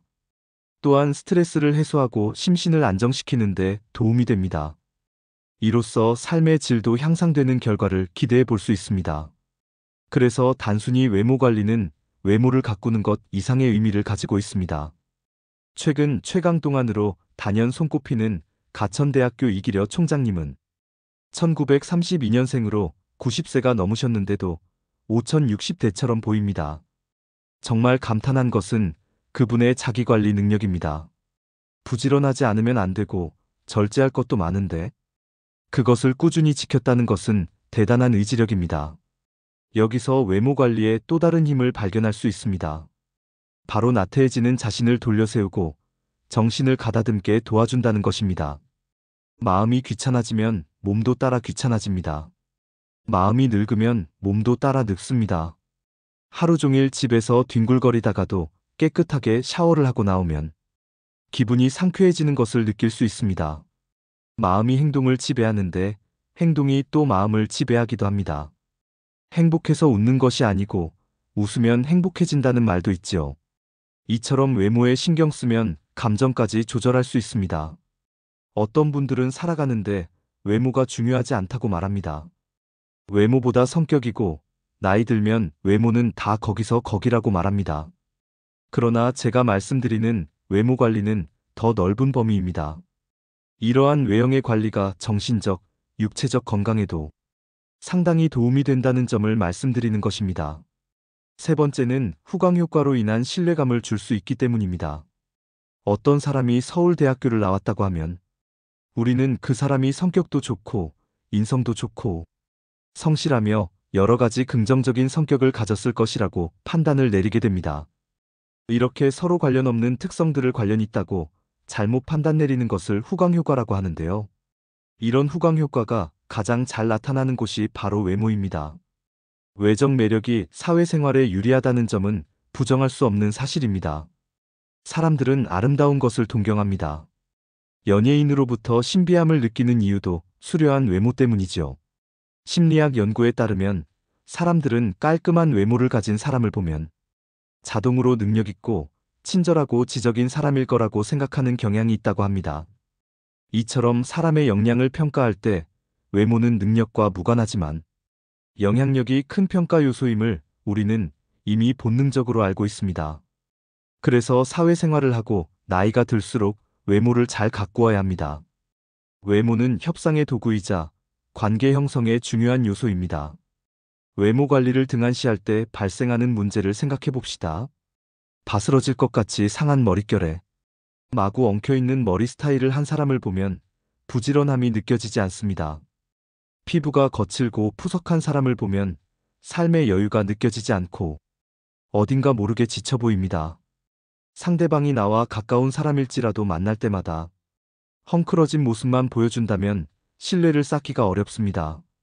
망가진 모습으로는 내가 얼마나 괜찮은 사람인지 설명하는데 더 많은 시간과 노력이 필요하지만 외모를 잘 관리하면 그런 소모 비용을 줄일 수 있는 것은 물론 좋은 기회를 얻을 가능성도 높아집니다. 의사 전달효과 역시 몸짓과 표정, 시선이 55%이고 목소리 톤은 38%, 내용은 겨우 7%에 미친다고 합니다. 그만큼 사람과의 관계에서 외적 요소가 많은 비중을 차지합니다. 나이가 들면서 경험과 지식, 사회적 신용이 높아지지만 이를 제대로 표현하지 않으면 상대방에게 올바른 메시지를 전달하는데 어려움이 생길 수 있습니다. 이때 깔끔하고 정돈된 외모는 상대방에게 효과적인 메시지를 전달하는 데 도움이 됩니다. 나이가 들면서 외모에 신경 쓰는 것은 단순히 미용이나 패션만을 위한 것이 아닙니다. 이는 상대방에게 자신의 가치와 신뢰감을 전달하는 수단이 되며 이를 통해 사회활동 참여를 더 원활하게 할 수 있습니다. 이렇게 나이 들수록 외모가 중요한 이유 3가지에 대해 알아봤는데요. 외모를 전혀 신경 쓰지 않는 사람들을 만나보면 내면 역시 그리 건강하지 못한 경우가 많습니다. 머리에 기름이 끼고 얼굴빛이 칙칙하며 배가 볼록 나온 사람 중에 스스로를 잘 돌보는 사람에 거의 없지요. 사실 내면이 성숙한 사람들의 외모가 그렇지 못한 사람들보다 훨씬 더 보기 좋은 경우가 많습니다. 그렇다면 외모 중 나이 들수록 꼭 신경 써야 하는 부분 4가지는 무엇일까요? 먼저 첫 번째는 몸매보다 자세 관리입니다. 나이가 들수록 팔을 등 뒤로 젖히고 걷는 경우가 많습니다. 실제로 노인의 보행 자세를 보면 대개 허리를 구부정하게 굽히고 팔을 뒤로 한 채 걸어갑니다. 그 이유가 뭘까요? 노인들이 팔을 등 뒤로 한 채 걸어가는 이유는 몸통이 앞으로 넘어가지 않도록 지지하기 위함인데요. 나이가 들수록 근육량과 유연성이 떨어져 척추의 곡선이 뻣뻣해지고 등이 앞으로 굽고 거북목을 가지게 되는 경우가 많습니다. 노년기에 허리가 굽지 않고 꼿꼿한 자세를 유지하기 위해서는 평소 항중력근을 잘 관리해야 합니다. 항중력근은 몸을 세우는 근육으로 자세와 보행 기능, 균형 감각을 유지하는 역할을 합니다. 기본은 규칙적인 운동과 생활 관리입니다. 충분한 단백질 섭취와 규칙적인 신전 스트레칭 및 근력 운동을 통해 현재의 모습을 오랫동안 유지하는 노력이 필요합니다. 매일 7,500보 이상 걷고 유산소 운동과 수영, 자전거 타기 등 운동도 도움이 됩니다. 바른 자세는 자신감과 자세한 인상을 주는 데도 도움이 됩니다. 올바른 자세를 유지하면 우리는 자신에게 자신감이 생기고 타인에게도 자세한 인상을 줄 수 있습니다. 이는 인간관계의 상호작용과 커뮤니케이션에 긍정적인 영향을 미치게 됩니다. 또 바른 자세는 근육과 관절에도 긍정적인 영향을 미치는데요. 올바른 자세를 유지하면 부상의 위험을 줄일 수 있고 근력과 유연성을 향상시키는 데 도움이 됩니다. 두 번째는 비싼 옷이나 유행보다는 내 체형에 어울리는 옷 입기입니다. 외적 매력이 있는 사람들은 모두가 특출나게 아름답고 잘생겼다기보다는 자신에게 어울리는 스타일을 스스로 잘 알고 상황이나 장소에 맞게 꾸미는 능력을 갖추고 있습니다. 즉 자신의 신체적 단점을 보완할 줄 압니다. 사실 몸매가 좋은 사람은 어떤 옷을 입든 태가 나지요. 하지만 모든 사람이 몸매가 좋은 건 아닙니다. 다리가 짧을 수 있고 뱃살이 많을 수도 있습니다. 이런 모습들이 단점이라고 생각되면 옷을 통해 시선을 분산시키면 됩니다. 다리가 짧다면 티를 바지에 넣어 입으면 되고, 뱃살이 많다면 밝은 색의 티보다는 검은색 티셔츠가 도움이 됩니다. 세 번째는 모발 관리입니다. 나이가 들면서 심각한 고민거리 중 하나입니다. 하지만 머리숱은 유전이라고 생각하고 관리를 전혀 안 하시는 분들이 있습니다. 삼단같이 검고 숱이 많던 머리카락이 세월이 흐르면서 자꾸 빠지고 윤기가 사라져가는 건 안타까운 일입니다. 하지만 나이가 들어도 탄력 있고 숱이 많은 모발을 유지하는 분들을 우리 주위에서 볼 수가 있습니다. 나이 들어서도 건강한 모발을 유지하려면 어떻게 해야 할까요? 머리숱을 많게 만드는 방법의 하나는 올바른 머리 감기 방법입니다. 탈모를 예방하려면 두피가 깨끗해야 합니다. 미세먼지, 노폐물, 두피 각질이 모공을 막으면 가려움증, 두피 피부염이 생길 수 있고 머리카락이 많이 빠질 수 있습니다. 따라서 하루 동안 쌓인 노폐물을 제거하기 위해 저녁에 머리를 감는 것이 좋습니다. 머리숱을 많게 만드는 음식으로는 달걀, 연어, 호두, 두부, 검은콩, 해조류, 제철, 과일 등이 있습니다. 사람의 외모에서 머리는 약 70%를 차지하는 매우 중요한 부분입니다. 건강하고 아름다운 머릿결은 우리의 자신감을 높여주고 매력을 더해줍니다. 그러나 많은 사람이 피부 관리에는 열심이지만 두피 관리를 소홀히 하는 경우가 많습니다. 노년기에도 젊고 건강한 모발을 유지하려면 젊어서부터 꾸준히 모발을 관리해주는 습관이 필요합니다. 네 번째는 채취 관리입니다. 나이가 들어가면서 짙어지는 채취 때문에 고민하시는 분들이 많습니다. 흔히 노인 냄새, 호라비 냄새라고 부르기도 합니다.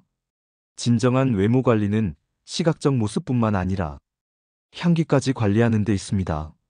자신의 체취를 알고 그에 맞는 관리법을 선택할 수 있는데요. 노년기에는 땀의 분비가 상대적으로 적고 실내 활동이 많아 의외로 매일 샤워를 하는 것을 꺼리는 경우가 있습니다. 하지만 노인 채취는 땀샘의 피지와 연관이 있기 때문에 특히 피부가 접히기 쉬운 부분을 청결하게 유지하는 게 좋습니다. 이를 위해 매일 샤워하는 것을 권장하고 의류를 주기적으로 세탁해주는 것도 좋은 방안입니다. 또 적당한 햇볕 쬐기는 살균 효과가 있어 노인 냄새 완화에도 도움이 됩니다. 햇볕에 적정 시간 노출하면 비타민 D 합성을 촉진하는 효과를 얻을 수 있습니다. 입이 마르면 구강 내 세균이 증가해서 구취가 나고 잇몸 건강에도 악영향을 미칩니다. 정기적인 치과 진료와 식사 후에는 양치를 꼭 하셔서 치아 건강에도 신경 쓰셔야 합니다. 눈이 크고 코가 얼마나 오똑한지, 얼굴형이 계란형인지, 몸매가 말랐는지 글래머스한지 이런 것들은 젊을 때나 중요하게 생각하는 외적 요소입니다.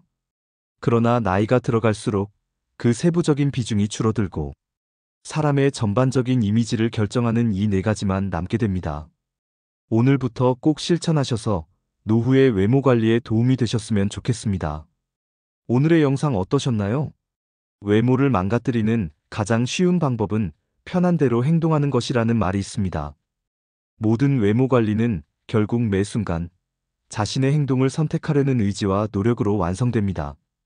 매 순간 올바른 선택을 하고 마음먹은 일을 내일로 미루지 않는다면 우리의 외모는 반드시 긍정적으로 변할 것입니다. 외모의 변화를 원한다면 이제부터 매 순간 나의 행동을 주의 깊게 지켜보길 바랍니다. 요즘에는 잘생기거나 예쁜 사람이 성격도 좋다는 얘기를 많이 합니다. 그만큼 성숙하고 훌륭한 내면을 가진 사람들은 외형에도 꾸준히 신경을 씁니다. 그들 모두가 특출나게 아름답고 잘생겼다기보다는 자신에게 어울리는 스타일을 스스로 잘 알고 상황이나 장소에 맞게 꾸미는 능력을 갖추고 있습니다. 나이 들수록 외모 관리는 선택이 아닌 필수입니다. 외모에 신경 쓰는 것은 자신감을 높이고 건강을 유지하며 사회적 관계를 형성하고 유지하는 데 도움이 됩니다. 한창 돈을 모아야 하는 젊은 시절에는 외모 관리가 중요한 요소가 아닐 수도 있습니다. 젊음의 가난은 고난이지만 노년의 가난은 재난이라고 합니다. 한 푼이라도 돈이 나를 위해 일하는 시스템을 만들기 위해 젊을 때는 타인의 눈치를 보지 않고 옷 한 벌 사지 않으면서 꼬질함을 감내할 수도 있습니다. 그러나 중장년에 접어들면서 앞으로 인생의 여정이 길어질수록 외모의 평가로부터 자유로울 수 없지요. 물론 이것들은 하루아침에 달성할 수 있는 것들이 아닙니다. 시간과 노력이 필요하며 이것들이 쌓여 나의 외모 경쟁력을 높여주는 것이겠지요. 외모만으로만 편한 삶을 살 수는 없지만 내 삶의 질을 높여주는 건 확실합니다. 인생은 결과가 아닙니다. 나의 하루가 쌓여 한 달이 되고 1년이 되듯 하루하루 살아가는 과정 자체가 삶인 것입니다. 여러분의 삶은 어떠신가요? 현재의 모습에 대한 자각과 아름다워지겠다는 결심, 그리고 순간순간 작은 행동의 변화만으로 분명 잃어버린 매력을 되찾을 수 있습니다. 삶이 주는 오늘 하루를 낭비하시지 말길 바라면서 오늘의 영상 마무리하겠습니다.